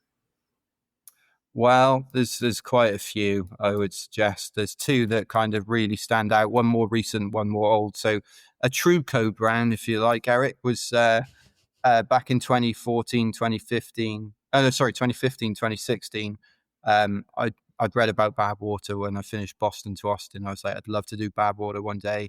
How am I going to do it? Well, I need to make a plan. So I made a plan, and that involved going out and doing two consecutive solo crossings, like 2015, 2016, to raise my experience of that landscape and being in that heat. And so 2015, I was out on the stretch from it was at Darwin towards Lone Pine, and it's just kind of this barren stretch of sun-scorched landscape. And I think maybe I'd overdone it on the gummy bears or something like that, but I had to pull off the road to use the facilities, so to speak, and there weren't any facilities in sight. So I scrambled over into a dried out, what I would describe as a kind of furrow, or like just a little hollow area. And I used the facilities. And then, as you all know, I would suggest when you're squatting down after you've run over 100 miles, it's quite painful to then get back up. Unfortunately, as I kind of went to stand up again, I toppled over backwards, which was not ideal. Not ideal at all. Not least because shit plus sand is really irritating. God. So I had to dispose of some wet wipes. Oh no. Yeah, it was really bad. But I don't think the crew were very happy about having that back in the car in the desert heat for so long. But that was a true code brown. You asked for it, you got it. And then code red for eye watering, I would say, was last year I ran the North Downs 100, which is a 100-miler in the UK, run by Centurion Races. Really good run. It's actually a Western States lottery qualifier, so you get your ticket from that, which is quite useful. Not that those tickets really mean anything in terms of prizes, just means you get on a long waiting list forever. And can you tell I really want to get into it? We know a few who've been through that experience. Yeah. I wish I could donate. I have one ticket, and I wish I could donate it to you because I don't want to run. Let's talk offline. I'm sure we could figure out. I'm joking. I'm joking. I don't want to get banned. I just want to get in. That's it. We'll make it happen somehow. So I'm running this race, and prior to the race, and this is probably oversharing for a live podcast, but when you talk about shit plus sand, then you may as well just talk about this as well. So I did a bit of coiffing, a bit of hairdressing to the nether regions prior to the race, but two prior, unfortunately. And then I doubled down on the pain by forgetting to use squirrel's nut butter at the beginning of the race, because I was driving myself to the start and I was thinking about, I've got to do this, I've got to do that. It was really early in the morning. And then the race started, and a couple of minutes in, I was like, oh, I didn't put squirrel's nut butter on. And then I got to the next stop, and I used an inferior type of butter, and it did not work. But I went out pretty well, and I was like running in the top 10 for like the first 30 or 40 miles. And like, oh yeah, we're doing all right. And then those sharp hairs plus soft skin in that particular region, honestly, I like one of the most excruciating things I've ever had to contend with in the back half of a race. It did not go well, but I'll never do that again. I promise you. So true. That is some of the worst. the worst pain Oh one man, could experience. I've got when we're in that bar in Boston, I'll show you some pictures. Yes. Yeah. Okay. Yeah. No, Yeah. Erica, That's not for your eyes, not for your Eric. You'll be all right after the look at these. You guys can have this one. I'm fine with it. that's a classic. I So have that's my a learning imagination. lesson. It's a life That's a learning lesson. lesson, like prepping Yeah. a week before, or even longer before. You're like, okay, you got to time that out a little bit because Mhm. That's a that pre-race rough. logistic. You got to handle appropriately, Eric, for sure. Yeah, unreal. I I went would on a not quick have 2 thought mile of run that. today, and I forgot to put the squirrel's nut butter on, and I was like, oh, Uh. it's just 2 miles. Nope, bad. But anyways, it was just 2 miles. I got lucky. I wasn't running an ultra like you, but oh boy, Eric, I don't know if you've had that before, but Probably not as bad as you guys. Although I got this really bad one under my armpit.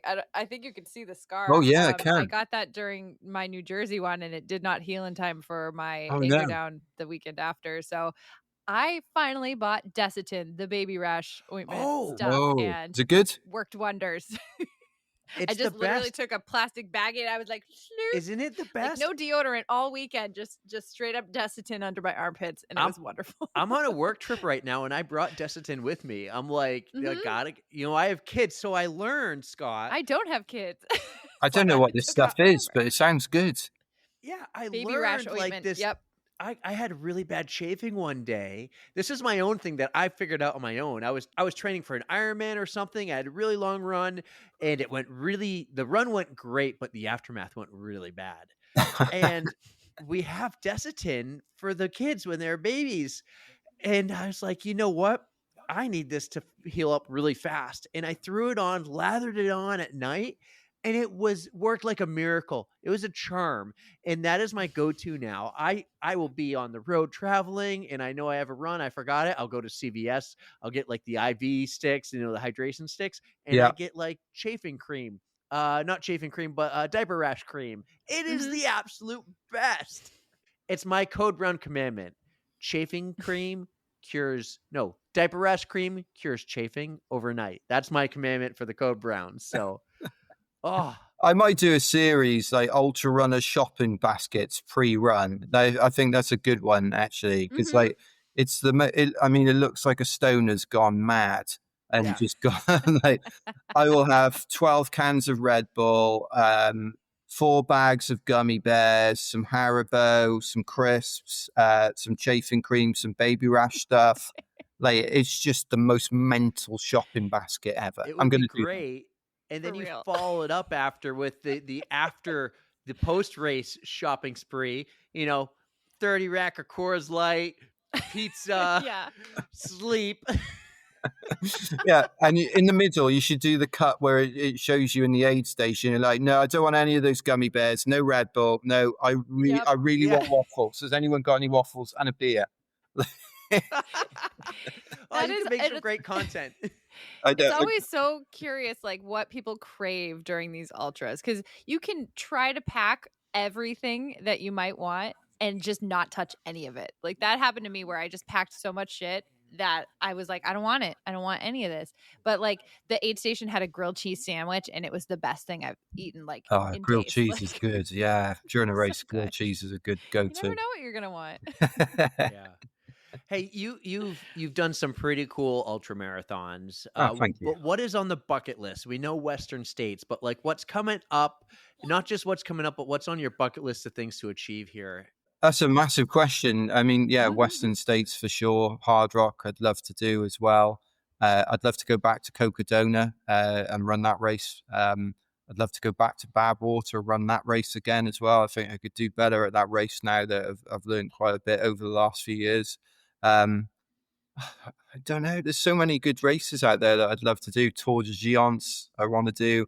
The Wild Horse 200 in Wales as well, which is my brother's race that he puts on. So I'd love to go and do that one day. Awesome. Yeah, which would be good. Yeah, there's so many, and that's the nice thing about moving to the States. There's so many like big races that are more accessible for me now to go and do. Even like Canyons 100K and like Avellino, I'd like to go and do that. It's, I do prefer the 200-mile distance. I like the strategy and the execution. especially when you're really up against it. And I know that that can make a big difference in these longer races. I'd like to go and run the 300 again. I typically tend to do better when I've been on a course for the first time. So if I go out onto it the second time, I've not a photographic memory, but a good memory for what's coming up in each section, if that makes sense. So Yeah. Absolutely. yeah, That is game changing as well. Just knowing it's not a secret anymore. it's Like not. you're like, Yeah, oh, I remember this section. yeah, exactly that. And like there was a 22-mile section that on the last day of the Arizona Monster, and it was just a beast of a section. Like no access to water in 22 miles in that heat. It could be 8-10 hours, anything really. And I just remember thinking, this is why you get into it, for these kind of challenges. But knowing now what that section's like, it has to be an advantage than going over it into it like we all did last year, completely fresh and not knowing what to expect. So yeah, just so many cool races. And then maybe even Spine Race in the UK, go back and do that one at some point too. So yeah, I got enough to keep me busy, but when I do a race, it has to excite me, if that makes sense. Like there's a lot of hundreds out there, and I know people love to just go and clock up hundreds, and that's totally awesome. Love that. But I also, for me to be motivated to put the work in, it's just me personally, like I want to do something that's in a location that really excites me. And again, I want to go back and run the Moab 240 for the 4th time. Still think I could do a better job of that race. So yeah, just finding the time and money and energy to put into it all, I guess, Well, we just need that Coors Light sponsorship to pay for it all. Well, I'm just saying, didn't they sponsor Jean-Claude Van Damme for a few years? I mean, they could chuck me a couple of beers, couldn't they? It wouldn't cost them much. Yeah. Can you tag them in this, please? And maybe send them a video, because they'd be loving it, I'm sure.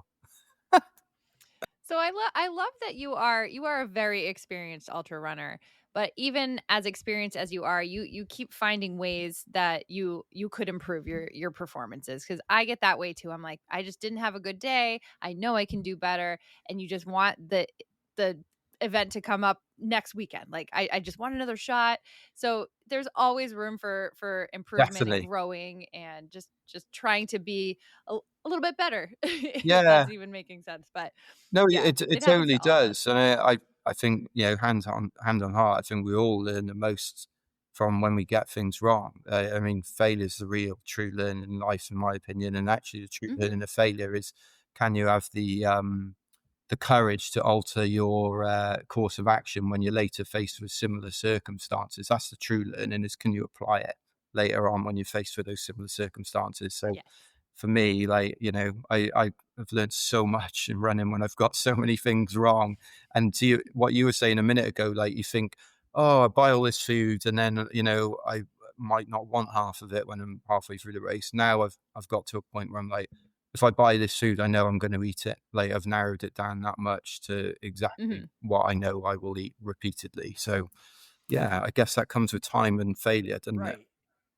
Exactly. Well, you learned a lot, and at the end of this recording, we're going to ask you these 2 big questions. But I change mine up every year, and I want to bring it back just for you, because Erika mentioned you're very experienced, but you're always learning. So I had this question last year, and I was building a list called the Code Brown Commandments, and it was really just running advice. For instance, mine was the diaper rash cream, right? And someone would say something like, leave no trace. Erika, was give me Mike some other. Siemens. Yeah, that was Mike Siemens, actually. Mike Siemens had leave no trace. He was back A on big the popular podcast. one, never trust a fart. Right. Like just general kind of rules for running, how to be more successful and But even not suffer Code less. Brown related, like people would give some great running advice for races. Nothing new on race day. Like that's a simple one, right? But what's something you've learned if somebody was getting into ultra marathons? What's some advice you would give them? My number one piece of advice for any runner, doesn't matter if it's 5K to ultra marathons, is get your salt right. If you get your salt right, you're probably going to get your fueling right for 90% of the time, I would say. So again, like I used to get things wrong, I'd be throwing up or like not able to keep drinks down. And I hear so many people say the same things. And, now I look at it and like I ran 300 miles and I was sick once. And that was because I took a warm gel in the middle of the day and got a load of it. Took too big of a gib of it and it just sat in my throat. I was like, oh, I'm going to cough that up. Oh no. But like not being like projectile vomiting or not cramping or anything like that. And the reason I say that is because I've done the precision hydration testing. I did it when I went to Badwater in 2021, and I was undersalting so much. Like my, salt tab was ad hoc, I suppose. Make sure to take some salt caps, like a lot of people do, and I still see people doing it. But I was actually secreting per liter of sweat 1,371 milligrams of sodium. So, if you're putting in 2 salt tabs, that's 500 mgs. You're not even at 50% of what you've done. And the easiest way to figure that out is by getting your salt test done. So, 1,371, that's great. So then I know that if I've got a bottle of scratch there and a bottle of water there, I sip from the bottle of water, I sip from the scratch, which I've made sure has got additional salt through the tabs before I started the race, 1,371. So when I get through both of those bottles, I just do the same thing again. And that's how I keep my salt balance correct. So smart. Well, it sounds smart when I talk about it, but it's only because Jeff Browning taught me it, and he's a legend. Right. Yeah. You've mentioned Jeff once or twice. I'm guessing he's your coach or something? Yeah, Jeff Browning is my coach, Bronco Billy. He's got the second most 100-mile wins of all Bronco time. Billy. Yeah, Bronco Billy. There's no messing with a man like that. And Badass. he is a badass. I've learned so much from him as well. So, when you're always learning, and that I'm going to call it now for that Code Brown commandment. I'm going to add to the list, thou shall get their salt right.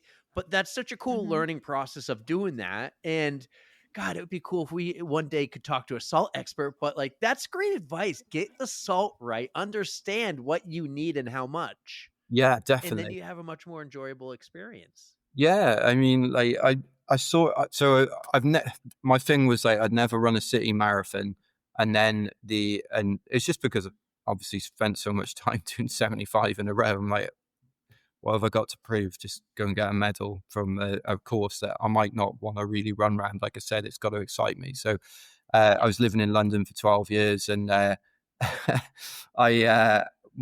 boss's boss at the time said to me, one of my mates has pulled out the marathon. Do you want to run it? I was like, yeah, sure, why not? There's 2 weeks after I just finished the UTMB 100-mile Istria race in Croatia. So I was like, yeah, fine, we'll do it. So I stepped up to the plate. I went to collect my T-shirt pre-race, and they're like, I can't remember the guy's name. It's like Dave Jones or someone. They're like, Dave, you've got an XL T-shirt. Is that the right size? And I'm like, yeah, I've lost a load of weight while I've been training for the marathon. He's like, oh, well done, man. Have the T-shirt. So I'm like, okay, awesome. So I did the marathon, and I run a respectable like 3:28, which is the only city marathon I've done. So I'm like, perfect. I'm happy. London, live there, great. But I distinctly remember like getting to mile 20, and the amount of people that were just like pulling up or cramping and couldn't walk. And like, I'm not saying I know it all, but like I knew straight away, like that's got to be salt. It has to be that you've not got it right. And I think, the salt tip, it could help. If it helps save someone's race in the future, then that's a really good thing. So get that test done. It makes such a big difference for sure.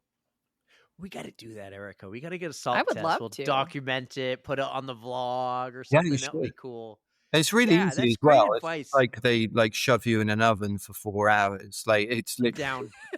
They're like, is he done? Put a fork in Eric. Is he done yet? No, he's still not enough salt. Let's get some more salt. Little salt bay comes in like this. No, it is more like they just put a thing on you and you just perspire, and I know science figure it out, but it's good. It's accurate. I love it. Now, you mentioned your favorite distance is 200, which Erika has not even scraped the surface on that yet. You should. So much fun. You ran 150 is my next. Well, that's a heck of a distance milestone. too, and good luck, mate. You're going to smash it, I'm sure. Thank you. So, but you ran in something called the crown or the something at 200s. I have it written down. I'm doing a terrible job with my notes because I'm on a work trip. It's all good. But tell me about the triple crown of 200s here. Well, thank you for asking. So, and mate, you're doing a fine job. I appreciate you. So, it was the triple crown. No, it's good. I have 3 screens right now. I have 1. But I so think is the you're triple the first Brit to complete this. I was, yeah, I was very lucky. And I say lucky because you can put all the training in, but in a distance that way, like, to just have the opportunity to go and do it is lucky and fortunate to be in that position to get to go out and run, so far, but also just to have nothing go wrong. Touch wood was, very lucky, and lots of things could have gone wrong. But the Triple Crown of 200s consists of 3 races. So it's the Tahoe 200 over in Lake Tahoe, the Bigfoot 200, which is a beast of a race just on this weekend. Actually, I think people will still be finishing that race right now. I think Ashley Paulson just did that one. She did, yeah, she did. And then the Moab 240 over in Utah as well. So you have to do all 3 in a calendar year. The year that we did it, the Tahoe race got postponed from June to July because of forest fires. So we ended up running 2 200-mile races in the space of, like, I think it was about 15 or 16 days, which was it was pretty brutal. Very, very difficult along the way. Lots of wildlife encounters. So I was being paced on a section in Tahoe, and 8 mile out and back, 8 miles each way, by a guy called Lee Adams, a friend of mine. And we're coming up the trail, and he's like, "Scott, stop!" And I'm like, "Why?" And he's like, "Look." And then, like, literally 50 meters up the trail, there's 2 bear cubs in the middle of the trail. He's like, "Don't move." And I'm like, "Mate, what do we do?" He's like, "Just don't move." And then just hear this enormous noise, and I'm like, "Oh, there's Mama."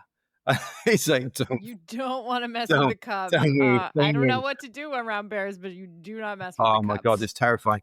And it probably lasted 10 seconds. But now when I look back at it, I'm like, that was one of the coolest experiences I've ever had. And the mama bear just made a growl. The cubs ran across to the mama, and they took off. So, like, if Lee hadn't been with me, I could have because I was tired. Like, 3rd day of running, I could have just going. I wasn't paying attention. Moab, I was coming up the trail. That's a code brown, by the way. That is that's my example I use all the time. A code brown is like running into a bear on the course, and you legit did that. You're the 2nd person on this podcast ever to tell us a story like that. That's awesome. Well, my legit code brown for the Triple Crown series, it was actually overdone by the mountain lions in Utah. So we were coming up the trail on the last day of running into the morning of the last day. And I was with my pacer, Devon, on this occasion, and we were up in La Salles at about 12,000 feet. And we were on this very remote trail heading up towards what's now Giza Pass, they call it. And it was just maybe like 5 or 6 in the morning, just sun starting to come up. And I caught something off to my left-hand side with my head torch. And I was like, some deer. And I was like, "Devon, are those deer?" And he's like, "No." And I'm like, "What are they?" And he's like, "They're mountain lion." And I was like, no way. And we looked, and there's a video again on my Instagram, and you can see, like, it was 2 mountain lion literally looking at us in the trees. Those are scarier than bears. That scares me way more than a is, bear. 100%. Like, I think a black bear is not too much. Like, you just want to make the noise, but mountain lions and grizzlies are a different level. Even here in New Hampshire, the bear is the common one I always use. But in New Hampshire, they always say, be more scared of a moose than a bear. Yeah. You have to zigzag. A moose will charge at you. Yeah. Apparently, a moose can't change directions very quickly. So you go to the trees. The real irony of it all, though, is that I ran this series of 145-mile races in the UK. They're called the Canal Slam series, and you're probably at much more risk running through parts of London on a bank holiday weekend when it's kicking out time than you ever are in the wilderness of the US, to be fair. So yeah, the chances are it's been a little bit irrational with my fear, but nonetheless, real code browns. Yeah, absolutely. So this real quick though, this Triple Crown of 200s, you're the first Brit to ever do it or complete it. But you also finished 5th. Is that like 5th overall? Is it a series and you're racing against everyone in every race? How did that all line up for 5th place? Which, by the way, in the Ironman world, that's a podium finish. I'm just going to call it a podium finish for you too. I appreciate that. That means a lot. Thanks, Eric. I'd love to get onto the the top 3 spots one day, and that's a dream, but we'll see. But thank you. Yeah, I finished 5th overall, and I was pretty delighted with that, to be fair. It's they basically take your cumulative total across the 3 races, and that's how you determine the winner. And like we were saying a minute ago, there's so many things that can go wrong, so many like fine margins for error. So A, to just finish it, but then B, to finish it in that position, I was delighted with. But I keep forget about it, to be honest with you. It's just on to the next, right? As a runner, you just kind of think, well, what should I do next? It only takes like a couple of weeks. You're like, what should I do? Yep. But thank But you. not only that, like all these awesome races you do, you also do them for charity, right? Yes. Yeah, absolutely. So I support a charity called Operation Smile. And I think, when I think about where I started my running journey and raising money for the British Heart Foundation, the thing that it taught me was actually, this is a great way to have an adventure in life, self-fund that adventure, but then try to raise money for the charity whilst I'm doing that myself. And yeah, I was very lucky to run across Death Valley. Well, done Badwater, but I did run it twice independently, like I say. And off the back of that, the one year I was running, I was raising money for Operation Smile, and they very kindly invited me to go on a program visit to a small town in northern Ethiopia called Mekele. And for those of you who don't know, Operation Smile was a charity which performs surgical intervention for children with cleft lips and cleft palates. And I just think that a smile is a true universal language of the world. When we came on this show this evening, the first thing you do is smile, right? It creates that warmth. So to not be able to do that, to be ostracized from society, I think is a very sad thing. And here in the West, we can fix that really quickly. Doesn't cost much to fix it. And yeah, I don't count what I do in dollars in terms of fundraise.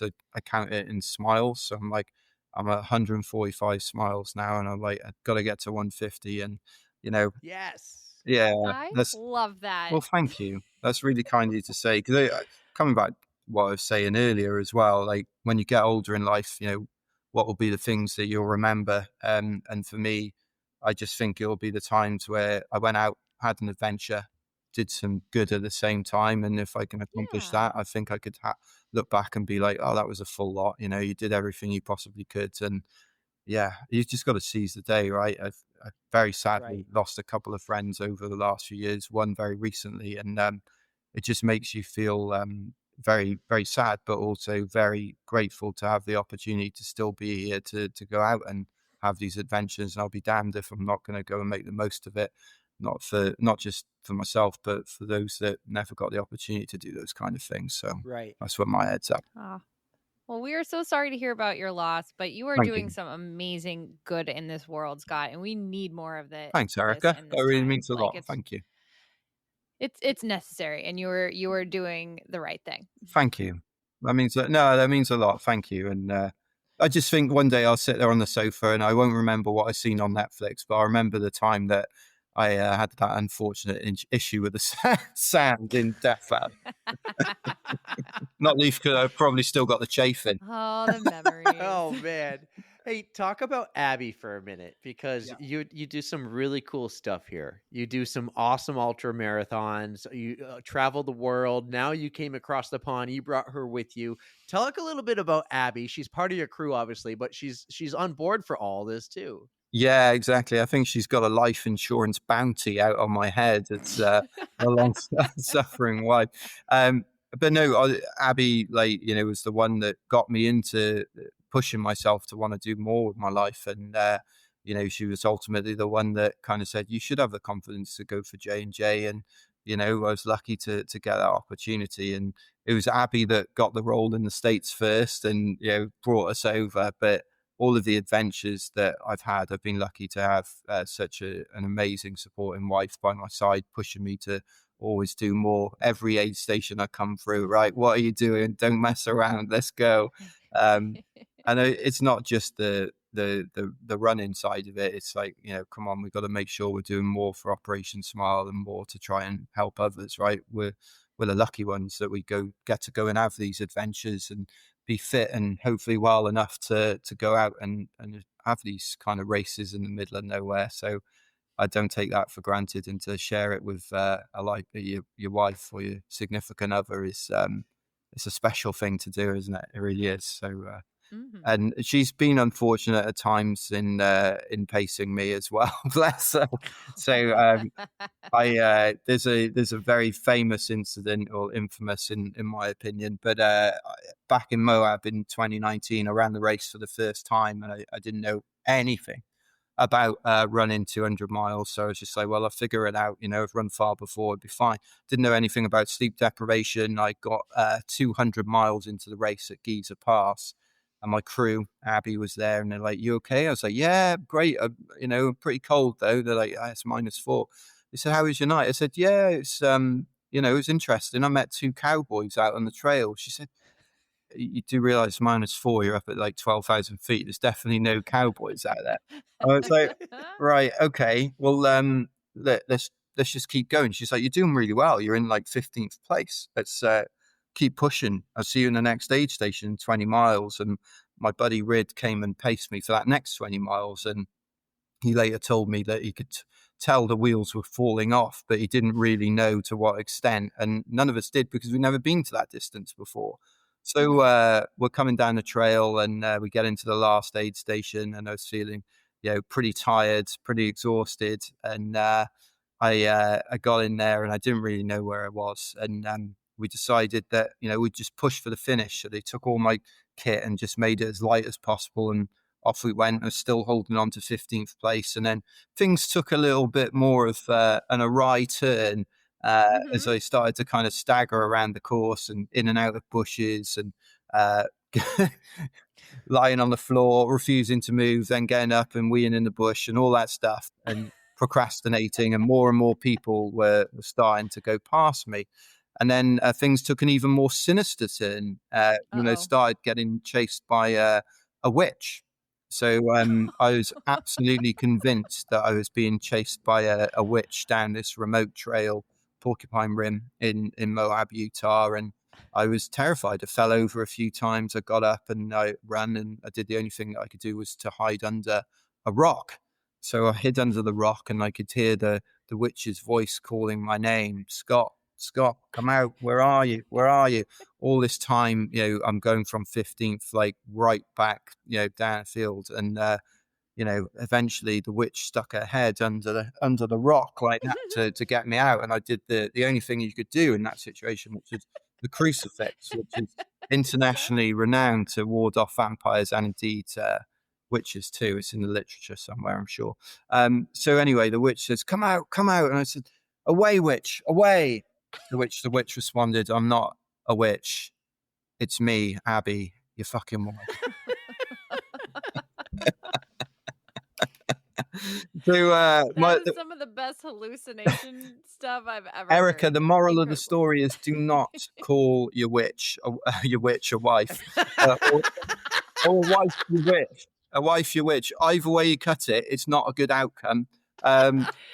It's not. Nope. So complete opposite of happy wife, happy life. No, do not do that. Exactly. It wasn't a happy scenario. I mean, she was fearing for her life, she told me afterwards, because I wouldn't come out, and it was, tremendously cold, -4, -5. So eventually they got me out of under the rock. Another runner called Jason Wooden was coming down the trail on that last section, this pacer that 2019, I don't know how they were allowed to have a dog with them, but the pacer had a dog with them, and the pacer and the dog between them managed to get me out by going, there's not the dog obviously, but the pacer went, there's a cookie, I've got a cookie, do you want to come out from under the rock? And then the dog like licking my face, and I'm like, okay, I'll come out.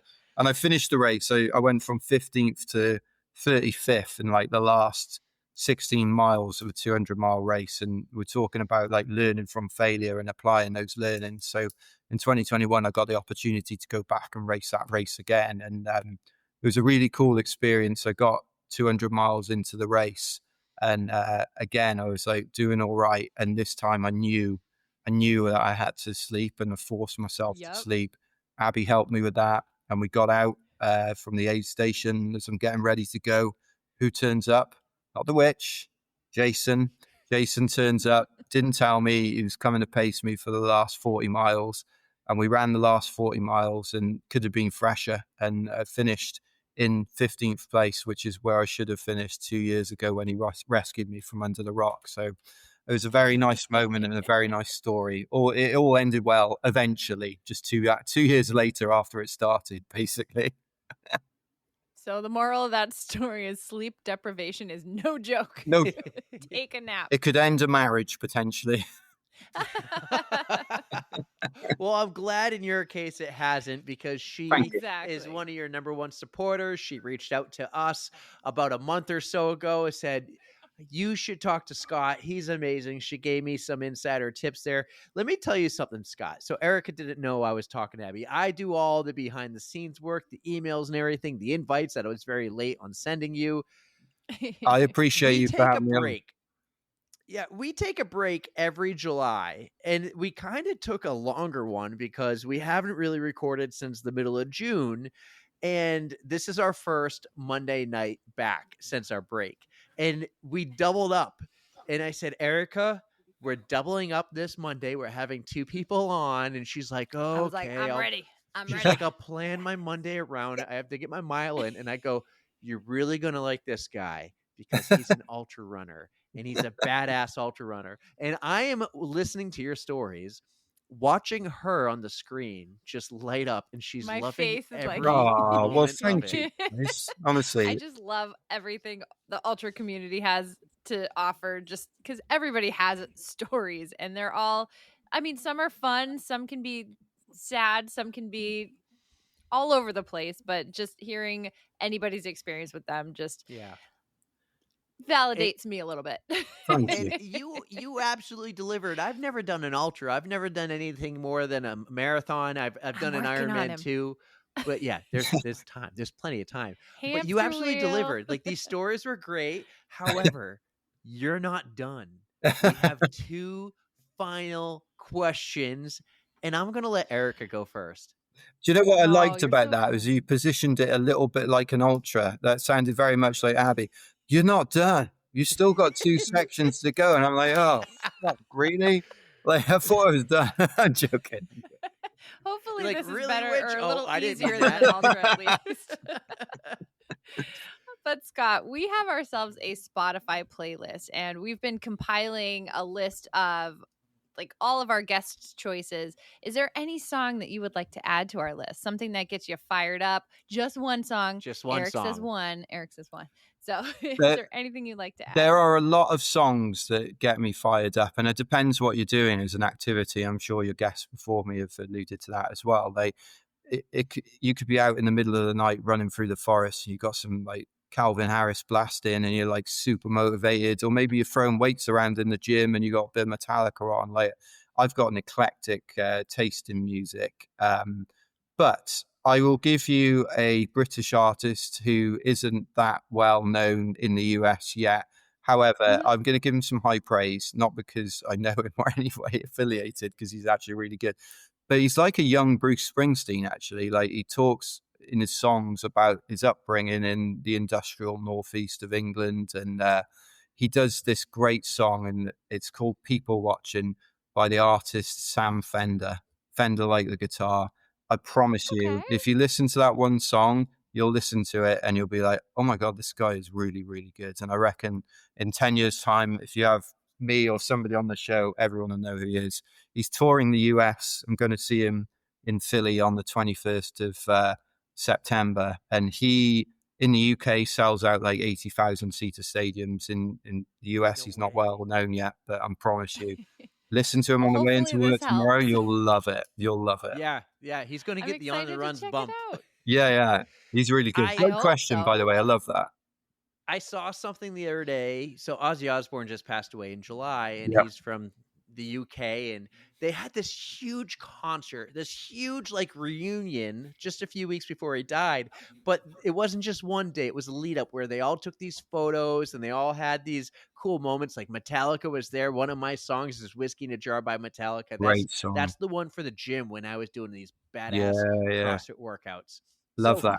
Ozzy told this one young up and coming artist who's in the UK, who's doing really well in the UK. He goes, "You go conquer America when you go conquer America, you'll conquer the world. And so this young Bruce Springsteen like guy you mentioned, he's coming over here to conquer America, and we're all going to hear him soon. Erika, send me the song when we're done with this. But You it's got my turn.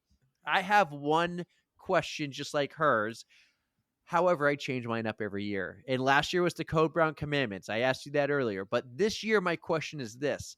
On the Runs is going to have this huge, massive, really fun pasta dinner at the end of the year. And all our guests from 2025 are welcome. And they all get to bring a +1, not including family. Abby is welcome to come. But you can bring anyone in the world, alive or dead. Who is your +1 you're going to take to our On the Runs pasta dinner? Oh, wow. So this is going to be a bit obscure for an American audience, but hopefully people from rugby playing nations will know. So Wales, unfortunately, is my home country is not going through a good run of form when it comes to international rugby at the moment. But we're a very proud nation. I'm very proud to be from Wales, and we had a great Welsh rugby captain called Alan Wynne-Jones, and he's the most capped, which means the most appearanced rugby international player of all time. And somebody once asked him, they said, Alan Wynne, you're the most capped international rugby player of all time, 170 performances for his country. And you think about like a game like hockey or like NFL, to play in a physically demanding game like that for so long without your body breaking is incredible. And when I ran the Arizona Monster, it wasn't long after I read his autobiography. And to get to my point, I suppose, Scott, come on, you want to move on. The point was that somebody asked him, they said, Alan Wynne, 170 performances. How on earth did you stay at the top of your game for so long? And he just raised this furrowed brow, as he used to do when he was playing rugby. And he just turned to him and said, well, just stayed hungry for the work. And when I ran the Arizona Monster, I just kept thinking about that. Just got to stay hungry for the work. If you do that, you get quite far in life, I suppose. And there you go. What a motto. Beautiful. I love that. That was great. It's a good this quote. Whole thing was great. What a night. Like it's been awesome. I want to tell you, I'm a dad. I love dad jokes and everything, but I heard something great the other day, and I've used it on a few people. And you run for the Smile Operation charity. Smile. Yeah. And I learned this cool joke. I want to end you on this. It's not a joke, sorry, but it's did you know you can't feel your tongue when you smile? And I like to say that to someone when they're not smiling, because then I did it to Lindsay the other day, Erika, because then they're like, wait a second, what? And they smile. They're like, oh, you have to you're think right. about it for a sec. And then it's like, oh, look at that smile. Look at that smile. And I love that. So this was fun. I'm so happy Abby reached out to us, Scott. This is great. I've been watching Erika smile the whole time. Truly was a pleasure. I had such a good time talking with you. Oh, tonight. me too. It's been amazing. And we went beyond her hard cutoff, and she didn't complain or care because she's staying up late on a Monday night. Staying up late on a Monday night. It's a slippery slope. You're worth it, Scott. Oh, well, thank you, Erika. I appreciate that. This was great. If you're ever in the Northeast, we're about 50 minutes north of Boston. Okay. We're just over the border in New Hampshire. Yeah. If you're going to do Jigger Johnson, or if you're going to do the hamster wheel, check that out. Yeah. Let Erika know, she'll be there. I know you're not into loops and probably not even time races. You're just the 200 miler guy, but there's an awesome ultra in Rhode Island called Anchor Down. Okay. I'll have a look. You would 100% qualify. Yeah. It's a loop course, and it's 6, 12, or 24 hours. But like we you know what I'm doing? I'm pumping the tires for the ultra community that I know and am a part of in a way. Mm-hmm. And those are the ones I've gone and crewed at. They're great. But I know the ones you go to are amazing. You're pod fam now, just like Mike Seaman, Ashley Paulson, Andy Glaze. All those guys are Susie pod fam. Chan. Yeah. Susie Chan. Like, these people that we know, and it's so cool. And really nice. I should have put 1 and 2 together. I should have, because I occasionally text Mike, or we DM each other back and forth. Oh, he slides into his DM. Like, Scott is coming on the podcast. Give me the dirt. He knows it all. He knows it all. Next time. Next time. Well, hey, maybe one day we'll be podcasting from one of his shows, and maybe you'll be there and he'll be there, and we can get you both on together. We should do that. That'd be fun. I'd love to come up to the Run show, and I'll do it only on the only if we can go across the road to the bar afterwards and have a drink. Yes. Job done. It's going to 100%. happen. Perfect. It's going to happen. Deal. All This right. was great. This was Thank awesome. you so Abby, much, if you're guys. listening, thank you Thank for you setting this up. And Scott, you were amazing. You Oh, I absolutely don't know about delivered. that, but that's very kind. It's been a real pleasure to meet you, and thank you so much for having me on, guys. The Awesome. pleasure is ours. Guys, I hope you enjoyed that because that was wicked awesome. Scott Jenkins on the On the Runs podcast. Scott, thank you so much for being super patient. We talked to you back in August, so it's been a really long time coming to get this episode out there, but thank you for being so patient and so entertaining with your stories.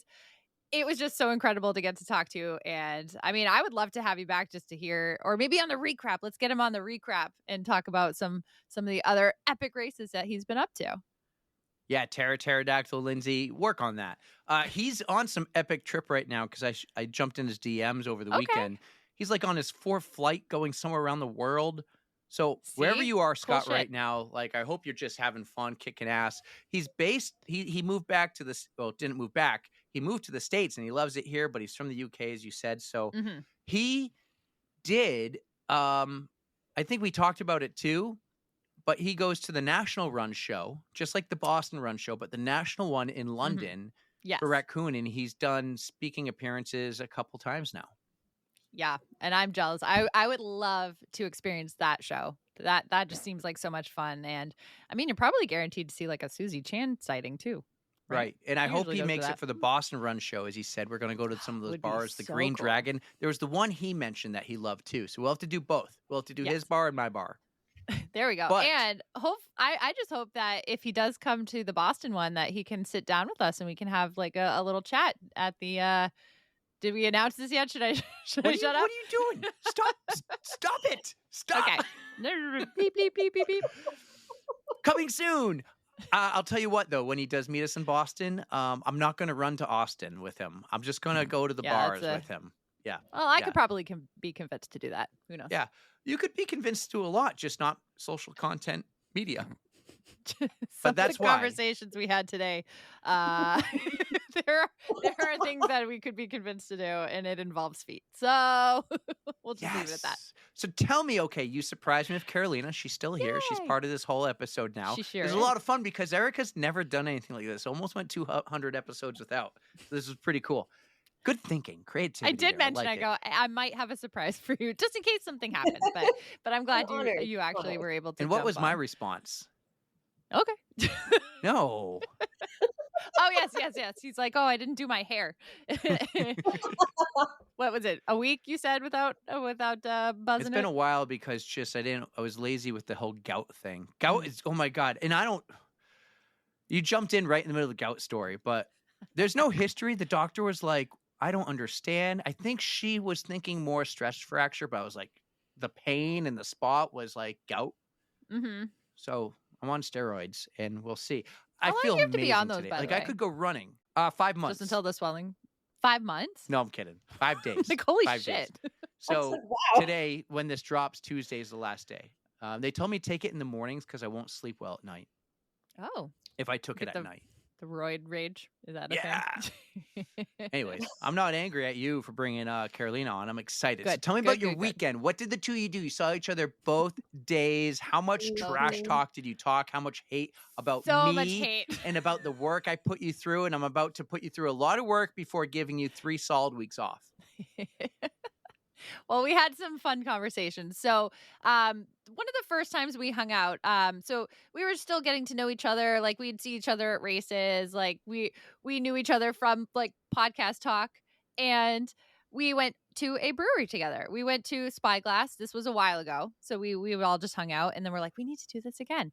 Well, we finally got to do it again, and we went to Epigram down in Tingsboro, and we just had a nice afternoon. Couple drinks, a half a pickle pizza that I forgot, and lots of chatting. Carolina, does pickles belong on pizza? Pickles belong on pizza. Really? Pickles absolutely belong on pizza. Oh, that's the first time I've ever heard of it. Delicious, dude. Do you remember the first time you met me, Carolina? I do. I forget what the race was, but I remember that it was at 603 Brewery. Uh-huh. And Yuki introduced us because you came over with some stickers. And I said that I had not listened to Yuki's episode yet because the new Taylor Swift Because album. Yeah, the new Taylor Swift album had dropped, and that which was my which priority.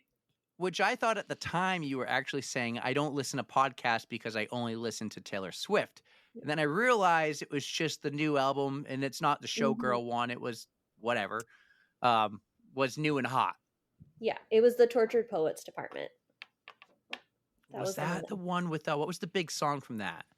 I act that- like a Swiftie, but I'm really a Kelsey. There were there were a couple of big ones, but that was her post. The Broken Heart one. I can do it with the Broken Heart. That's the one. Yeah, that was post her breakup with the guy that everyone thought she was going to end up with, and then they broke up, and then she dated some other guy for like 2 weeks, and he ghosted her, and then she started dating Travis Kelce. So that was that in between album. Do you know the storyline, like how he like manifested dating her? Yes. And he Who went to doesn't? he had a Is that a friendship thing? bracelet with his number, and it just all worked out. And they shared it on his podcast. It got out to the interwebs on Instagram because they did content, Erika, because it works. They And- have people for that. It was funny, like, so she was playing at the Chiefs stadium, and he went to the concert because he plays for the Chiefs, and he really liked her, and so he made a friendship bracelet, and he tried to get upstairs to where she was, and they wouldn't let him because he wasn't on the list. So then Smart. he He went thought on he it. could just walk in. He plays Stranger there. danger. Yeah. So he went on the podcast with his brother and was like trash talking Taylor, being like, why couldn't I come see you? I had a bracelet with my phone number on it. And her people heard it. And she was like, but did he ask to be on the list? And they were like, no. And so then that's how they met. But he absolutely manifested it. I love What it. a story. Which, How romantic. yes. Well, she kind of says, like, as creepy as it is, it's the way she always wanted it to happen. Yeah. Yeah. Like she couldn't write a song about it. Like this was what she wanted. Yeah. Right. It was fun because I listened. I don't listen to the entire episode that they do. I forget the name of their podcast.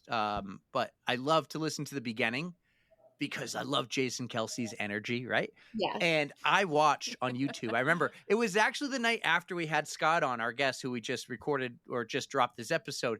It was that week and I was on a work trip, and that everyone's talking about the podcast was going to come out, and it dropped on YouTube at like 7:00. I'm watching it like 9:00, already had 5 million views. And I heard Sounds the about whole right. story about her getting her music rights back and everything and owning her music. And that's a thing because the guy from the Beatles, McCartney, first name is escaping me. Paul, he didn't own his music. And do you know who actually bought his music and didn't give Paul the chance to buy it? Wasn't it Michael One Jackson? of his good friends, Michael Jackson. Yeah. Right. The hell? Michael It's a wanted weird to web. own his music and reap the benefits, The the revenue royalties of and it, stuff? versus Holy letting Paul shit. own his own music. Yeah. And other people Awful. are doing that to Taylor. That's why Didn't that happen to Kesha too? Something like it's probably happened to a lot of them. But Yeah. like Taylor's huge and Paul McCartney's huge, so those make headlines. Yeah. But that's why when you go to Spotify and you look for the song, say Love Story, you see Love Story, and then you see Love Story Taylor's version. Yep. If you listen to Taylor's version, she reaps the benefits of that play. Oh If you yeah. listen to the She non-one, re-recorded it's somebody else. everything pretty much. So Right. good for her. Yeah. Taking Took some control. ownership. I like those stories. I like those stories, and you learn about someone and all the work they had to do. So I think I appreciate her more now today, hearing those things than before. I mean, the two of you are going to the wedding together, aren't you? Like you're yeah, but I'm on the Kelsey side of the bench. Yeah, It's fine. It's fine. it's fine. Carolina doesn't need to sit next to you. She just needs to get in the door. That's just all need the in. that matters. Yeah. Yeah. So, no, it's been fun because I met you that night and I thought, oh, okay, you're going to take a sticker, you're going to put it on your water bottle or whatever. But then you just were like all in. Well, because you guys are great. I love listening to you guys, and Stop. Oh, stop. Well, Yuki helped. So she had her amazing stories. So that definitely drew Yeah. you in. But it was us that made you stay. Yes. So you two actually did a run today, Sunday. We're recording on Sunday. You two did a run. What was the run you did? Because I think you asked me a while ago. So it's the November Fest. It's in Mine Falls, and it benefits the Nashua Children's Home. It's a 4-miler. It goes through Mine Falls. Right every up your alley, November. man. That's why I threw it Yeah. out there. I was like, come on. But I didn't get any You takers. threw it out there because it's down the street from your house. So you throw stuff out that's down the street from your house, and I'm like, yeah, all right. Where was I today? I don't even remember what I was doing. Yard work, cleaning, power Well, I washing just wanted things. you, like, you even offered yesterday, like, I had a 12-miler to do yesterday, and you're like, where are you going to be? What time are you going to be at? And we're like, dude, your toe just, like, give it a rest. Well, I just wanted to Literally show up rest and it. like take a video. Is actually Oh, what I that wanted was to literally do. it? You were going to Yes. drive to Londonderry I wasn't. just to do that? I actually felt like I could run, but I wanted to give a couple more days because I'm going to try to go skiing on Wednesday. Oh, really okay. And then Were we're you- going to run the turkey trot on Thursday. Are you running a turkey trot, Carolina? I am running a turkey trot. In run- Manchester. No, not that one. I know. But tell him which one you are running, because it is also a good one. It's a good one. I run the one that runs on the same rail trail as the Ghost Train Ultra. Oh, we So- did and that. and it benefits the Brookline Conservation Commission. So that's why I do that, because it's my backyard. So There you go. So she doesn't have to drive 40 minutes to go do something. exactly.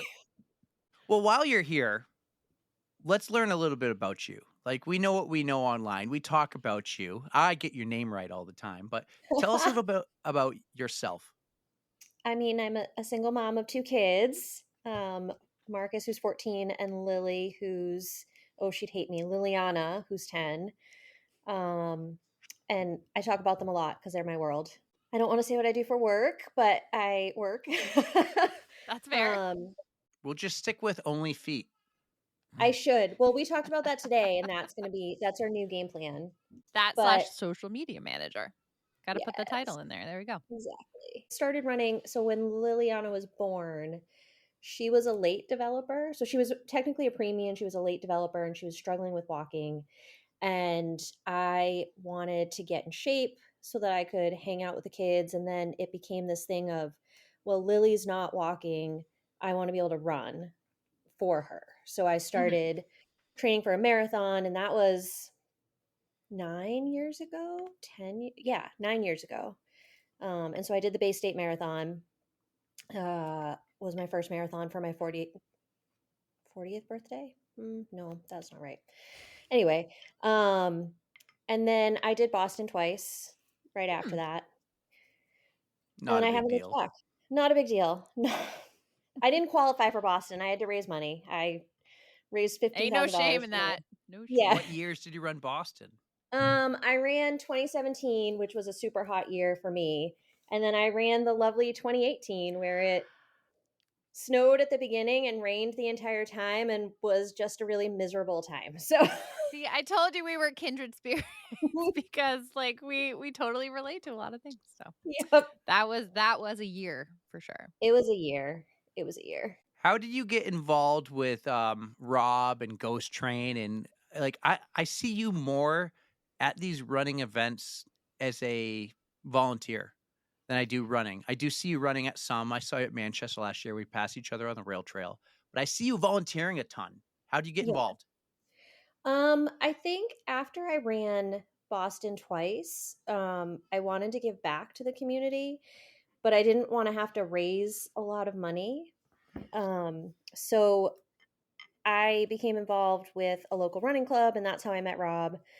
And he would just show up at other races, like the Tark races, and the Tark races are too technical for me. So I would not have fun running them, but I can volunteer and I can help people reach their goals and stuff like that. So that's basically what I like to do. I like to be part of the community, and I'm a definite back of the packer turtle runner. So I like to make sure that the back of the packers and the middle of the pack get the support that they need, just as much as the elite or the faster runners. So You are one of the best kinds of people because you truly do want to take care of people and you do the best job at it. And Well, thank you. like I can't even tell you how much we appreciate it. I'm calling it the royal we, but even just having you at Ghost Train as like even emotional support, because I came in like some of the nighttime aid station and I'm just like on my last leg, and you're like, no, just keep going. Like here's some bacon in a cup. Take a walk. And sometimes that's the most important thing is just being the encouragement for somebody to get them to reach their goals. I mean, it's really important for me. I've strived for some big goals and fallen short a lot of times. And I know what that's like. I know what it's like to dedicate your free time and life to training for something and then falling short. And if I can help someone get out the door and keep going, that's what I'm going to do. And it's always a fine line, right? Because you don't want to push someone who really can't go back out there. But most of the time they can. They just need to believe in themselves and have that person to be like, nope, you're not going to sit down. You're just going to keep going. So yeah, that's realizing the difference between like, are you injured or are you just like exhausted? Because you can get over the exhaustion thing, but in an injury, that's not something to push at. But yeah, I mean, that's a human thing. That is a very human thing to try and to fail and to try again. I think that's just very noble. And I mean, I know that you've got, well, hopefully we'll have another big race coming up this year that will get you to those goals you're looking at. Yeah. I mean, that's the plan. It's a lot of, I mean, I think everybody struggles with this. If you don't struggle with it, then I don't know that we can be friends, but there's a lot of self-doubt, right? Like, oh, absolutely. Like it's, the imposter syndrome and not thinking you're good enough to be out there, or, because I'm a back of the packer, do I even have a shot of trying to do that and reach those big goals? But you got to kind of just, if that's what you want, you got to just kind of keep chasing it. And I love seeing the people like at Ghost Train who, they start out the race and they're hopeful, but it's like a reserved hopeful. They don't want to believe that they can do it. And then they get that moment where it's like, okay, no, you can just walk this next lap and see what happens. And then they come back and they hit their goal and they're getting a buckle and they're like, oh my God, I didn't think this was actually going to happen. So, those are my favorite time of the Ghost Train race is the golden hour, that last hour, and seeing those people who really worked to get to where they're, not that everybody doesn't work, but it's very different when you're winning the race versus coming in at the last minute and hitting your goal. Absolutely.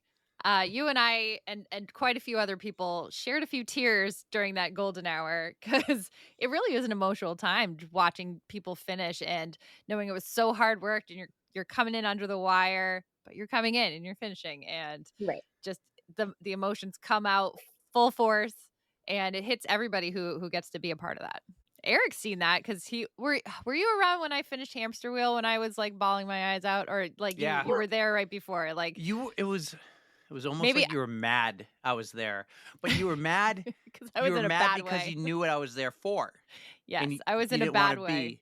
I wasn't looking to actually make the content. I was just looking to like say, here's Erika, mile 99, Shut and up. you're like, dude, I'm not in the mood. That's literally what you said. And I didn't even say anything. I was just like, let's go. Emotions are wild during these kind of races. And especially if you have that self-imposed time limit and you have to, but like you want to finish this thing more than anything. And it's just so stressful. And I'm like, I don't have time to be happy. I don't have time to be pleasant. I feel like shit. And like, I do apologize. You had to take a shit too. Oh, I did have to take a shit. See, all things. Ultras are fun, people. But I am sorry if those emotions come off in a bad way. And because normally I'm a fucking ray of sunshine, you guys. No, she's nice to everybody else. I am okay being the sacrifice. It's because you give me so much shit. I'm okay with it. We do get along very well, though. I think we do. We all Yeah? need No? that person.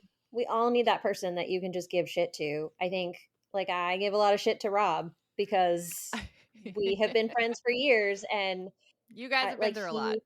we've been through a lot. And when I ran Manchester City last year, I was struggling. He had offered to pace me for the first half because he was going to do the half marathon, and I was struggling from like mile 3 on, and we were coming through to the point where he could go straight to finish, and I had to take the left to keep going, or the whatever direction. And Yep.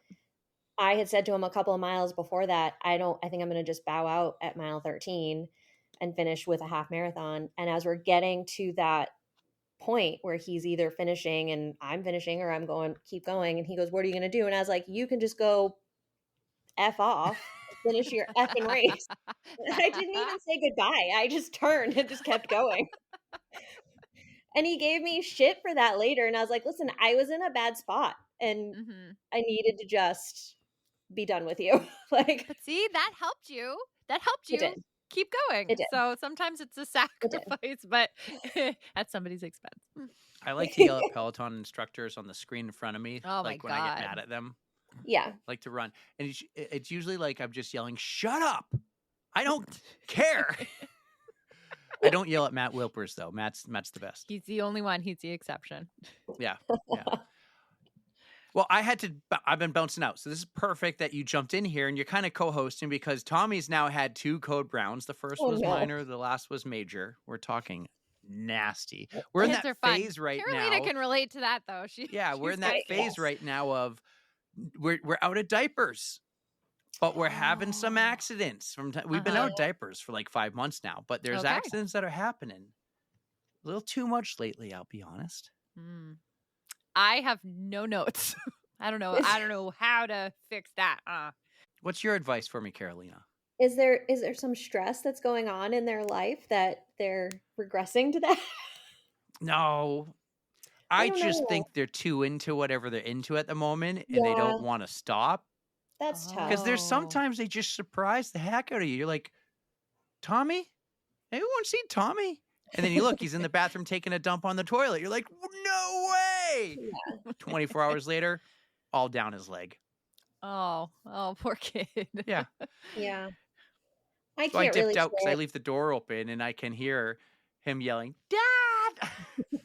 Dad! I'm like, okay, if he's not coming to me, he feels like he can't move right now. Yeah. I need a shower. Bad. We're learning a lot of things tonight. So I don't know what I missed when you gave a little update about yourself, but you got into ultras. You do a lot of volunteering. You've run Boston a couple times. We do see you quite a bit with Yuki. How did you become friends with Yuki? And is she your coach or has she coached you in the past? She's never coached me. We met through the running group that I met Rob at. And we share a lot of things in common. We both like horror movies, and it's just comfortable for us to hang out. And sadly, we don't see each other as much now because she's got the 2 older girls, and she's jetting around everywhere, and I've got the 2 once a year. Unreal. Yeah. But we talk pretty much daily. Her, me, and Paula talk pretty regularly. And she was very sweet when COVID hit and Girls on the Run. They had to do it kind of virtually. And Lily wanted to do it, but she couldn't make it to the group virtual run. So she and her husband Eric put on a separate run just for Lily. And so so we ran like, half a mile down from her house and then half a mile back, and Eric dressed up as a unicorn because Lily loved unicorns at that time. And I have this cute little video of Lily running like up a hill saying, I can do it. I'm doing it. I'm doing it.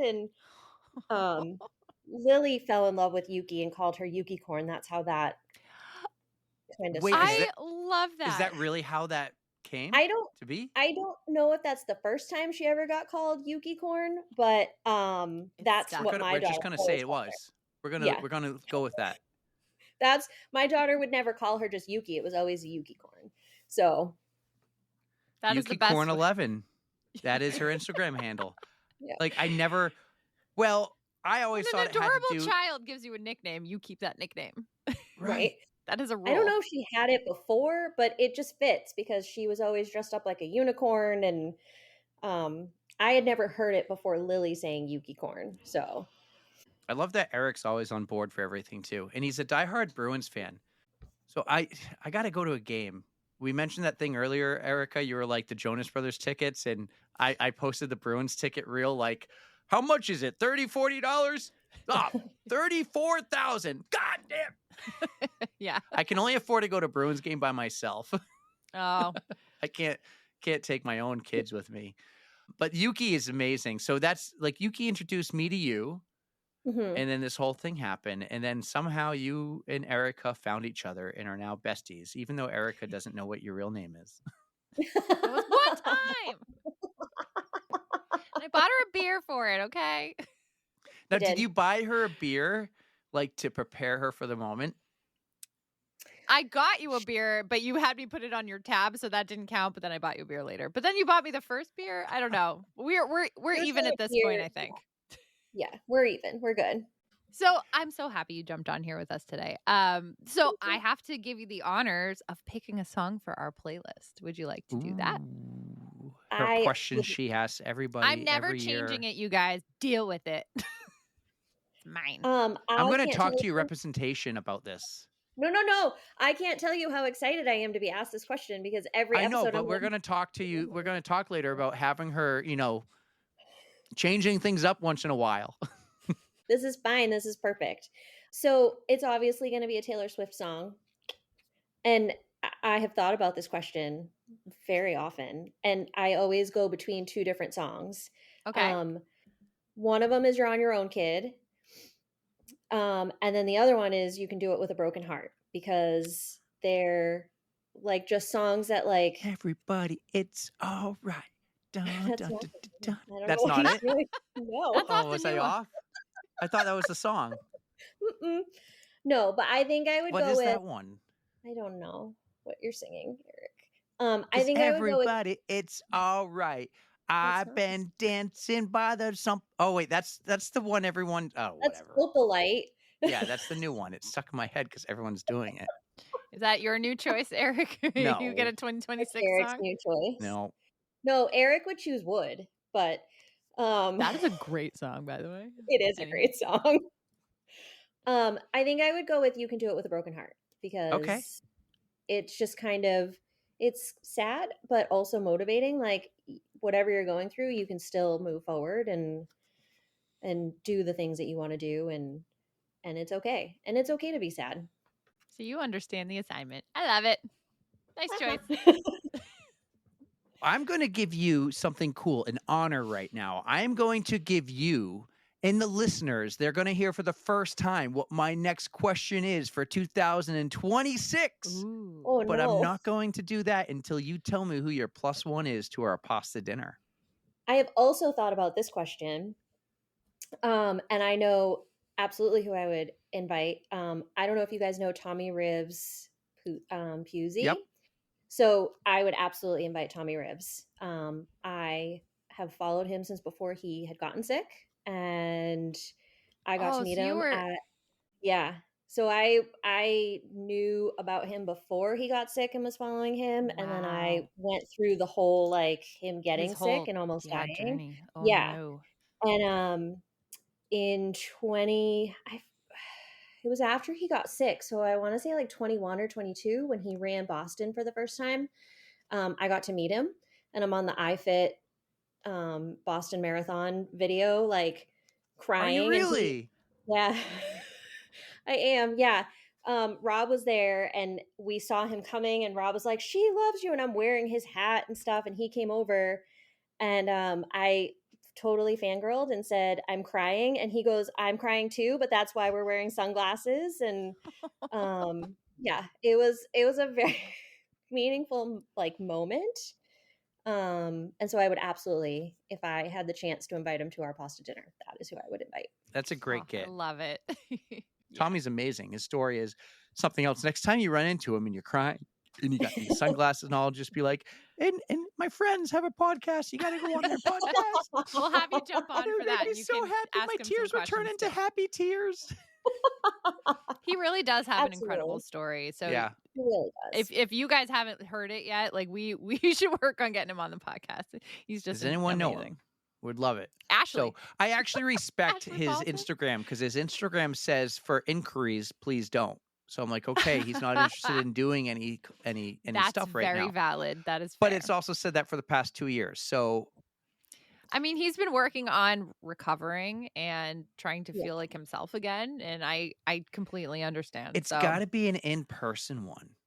I think so. Yeah. Yeah. That When would we be have a pretty cool. studio, which by the way, I wrote a note here in my notes that when we do build our own studio, I want there to be a locker room and showers so we can like go running from there, Oh. but then we can clean. Like we need our own little like a room with treadmills and just Eric has I big always dreams for every us. office I've had has a locker room and showers, and I love that I can take a shower at work. That is really cool. love I it. don't have that luxury, and I would love to have that luxury. You but should. In your line of work, dealing with male. Stop it. Stop it. Stop it. You're making her laugh. Shut up. The amount of people were like, but wait, what do you actually do? And just forget it. I don't work anymore, guys. I am full-time podcast. There is no sperm bank. She has her people now. Like she's paying for Duh. people. Yep. All right. Do you want to know what my question for 2026 is? We've already started asking our guests that we've already been recording with for next year this question. So we know what it is, but this will be the first time everybody's hearing it, and you will be the first one to give an answer. I am putting you on the spot. Okay. I'm All right. ready. Hit me. My big question for 2026 is, what is your hot take? It can be running, it can be life, it can be anything, it can be what's going on right now in the world. What is your hot take? I feel like maybe this isn't going to answer your question, but I feel like people are just coming out of like, I know COVID, it's not like over, but that whole like we're closed off from people. I feel like this is the first year that it hasn't felt closed off. And so I really hope that 2026 can be a year of like just being positive and helping people out and being kind. And There's not enough of that not having- around. yeah, and not having that negative energy. There's just so much negativity around. So I think my hot take would be for 2026. Everyone needs to stop being a little bitch. Yes. and and do the things that make you happy. It doesn't matter if you're great at it. If it's making you happy and it's not hurting anyone, go do it.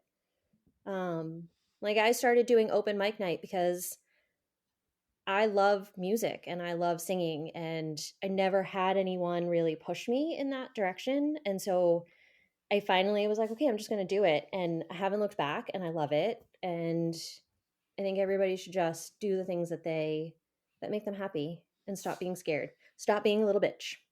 I Stop love being that. a little bitch. I like it. Stop being a Yeah, little I got bitch. some motivation when the Ali G show had someone on, and her hot take was the Boston Marathon is a scam. And Cool. it had so much like engagement on that post, it blew up, and I was like, the hot take question might be good. Might be good. Yeah. I probably should ask it at the beginning of the episode, not the end, but it's my ending question for every guest next year, and you're the first one. So congratulations. Thank you. I like it. And Erika, write it down. Everyone should stop being a little bitch I got it. I have it written and down. be I'll start nice to people. I'll start the Google Doc. Yes. I love it. This was a lot of fun. Open mic night. So you go and sing. You don't like just tell jokes. You don't tell jokes about like how a guy is kind of like a toothbrush. After a while, he's not so hard, and just an electrical one does the trick. Nope, I don't tell jokes, Eric.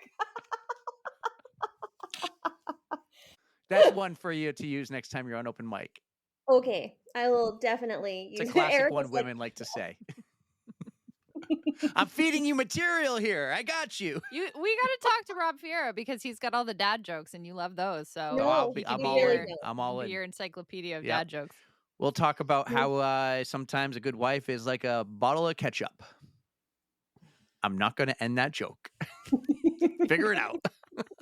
Anyways, I'm so happy that you came on to join us tonight. And I'm glad I kind of gave Eric a little surprise because You did good. You did really good. Yeah. Thank you. Proud It's of our you. little secret. You're thinking outside the box. I don't need this every episode, but this is like on the right moment. Maybe a week where it's like, what are we going to talk about? Dude, it was great. Good job. Yeah, we had a fun weekend. So you know what? I'm you know glad what I you get get? to wrap it up. You get one of these. Thank you. Well, having that for you, my friend. Thank you for coming on here, and this was fun. Thank you. Yeah. Thank you both. You need a sign off though. Oh. All right. So you have about a minute to think about it before we get into the end of this thing. But we are going to be at the Fisher Cat 5K on Thursday. We hope to see you there. It's going to be me, Eric, Hannah, even weather permitting, Adeline, Pterodactyl. We're going to have a great crew out there. Weather's looking good. Weather's looking good. So we look forward to seeing you out there. Come say hello. We're going to have a blast before we eat some feisty thunder chicken. Thunder chicken, the so hard to butterball that remember. mom grabbed That's so from hard to Market Basket remember. a month ago because it was half off and it's been sitting in the basement freezer ever since. There you go. Gonna enjoy those food comas. And by the way, we only have one more episode for the rest of the year. I am looking forward to it. And then December, we're going to get to work with Monday Night Media, and we're going to have an amazing 2026. Don't forget, we are going to record a Christmas special and a Monday Night Media state of the pod type of thing, year in review, that actually Erika probably won't even be a part of because I'm giving her the time off because she's awesome. She's the best. If she could just do her freaking content. Erika, take us home. Here's to a new year, you guys. Looking forward to it. But as always, thank you so much for listening. You know we love you. Don't fear the code brown. Everyone be kind and don't be a little bitch. And don't forget to stretch.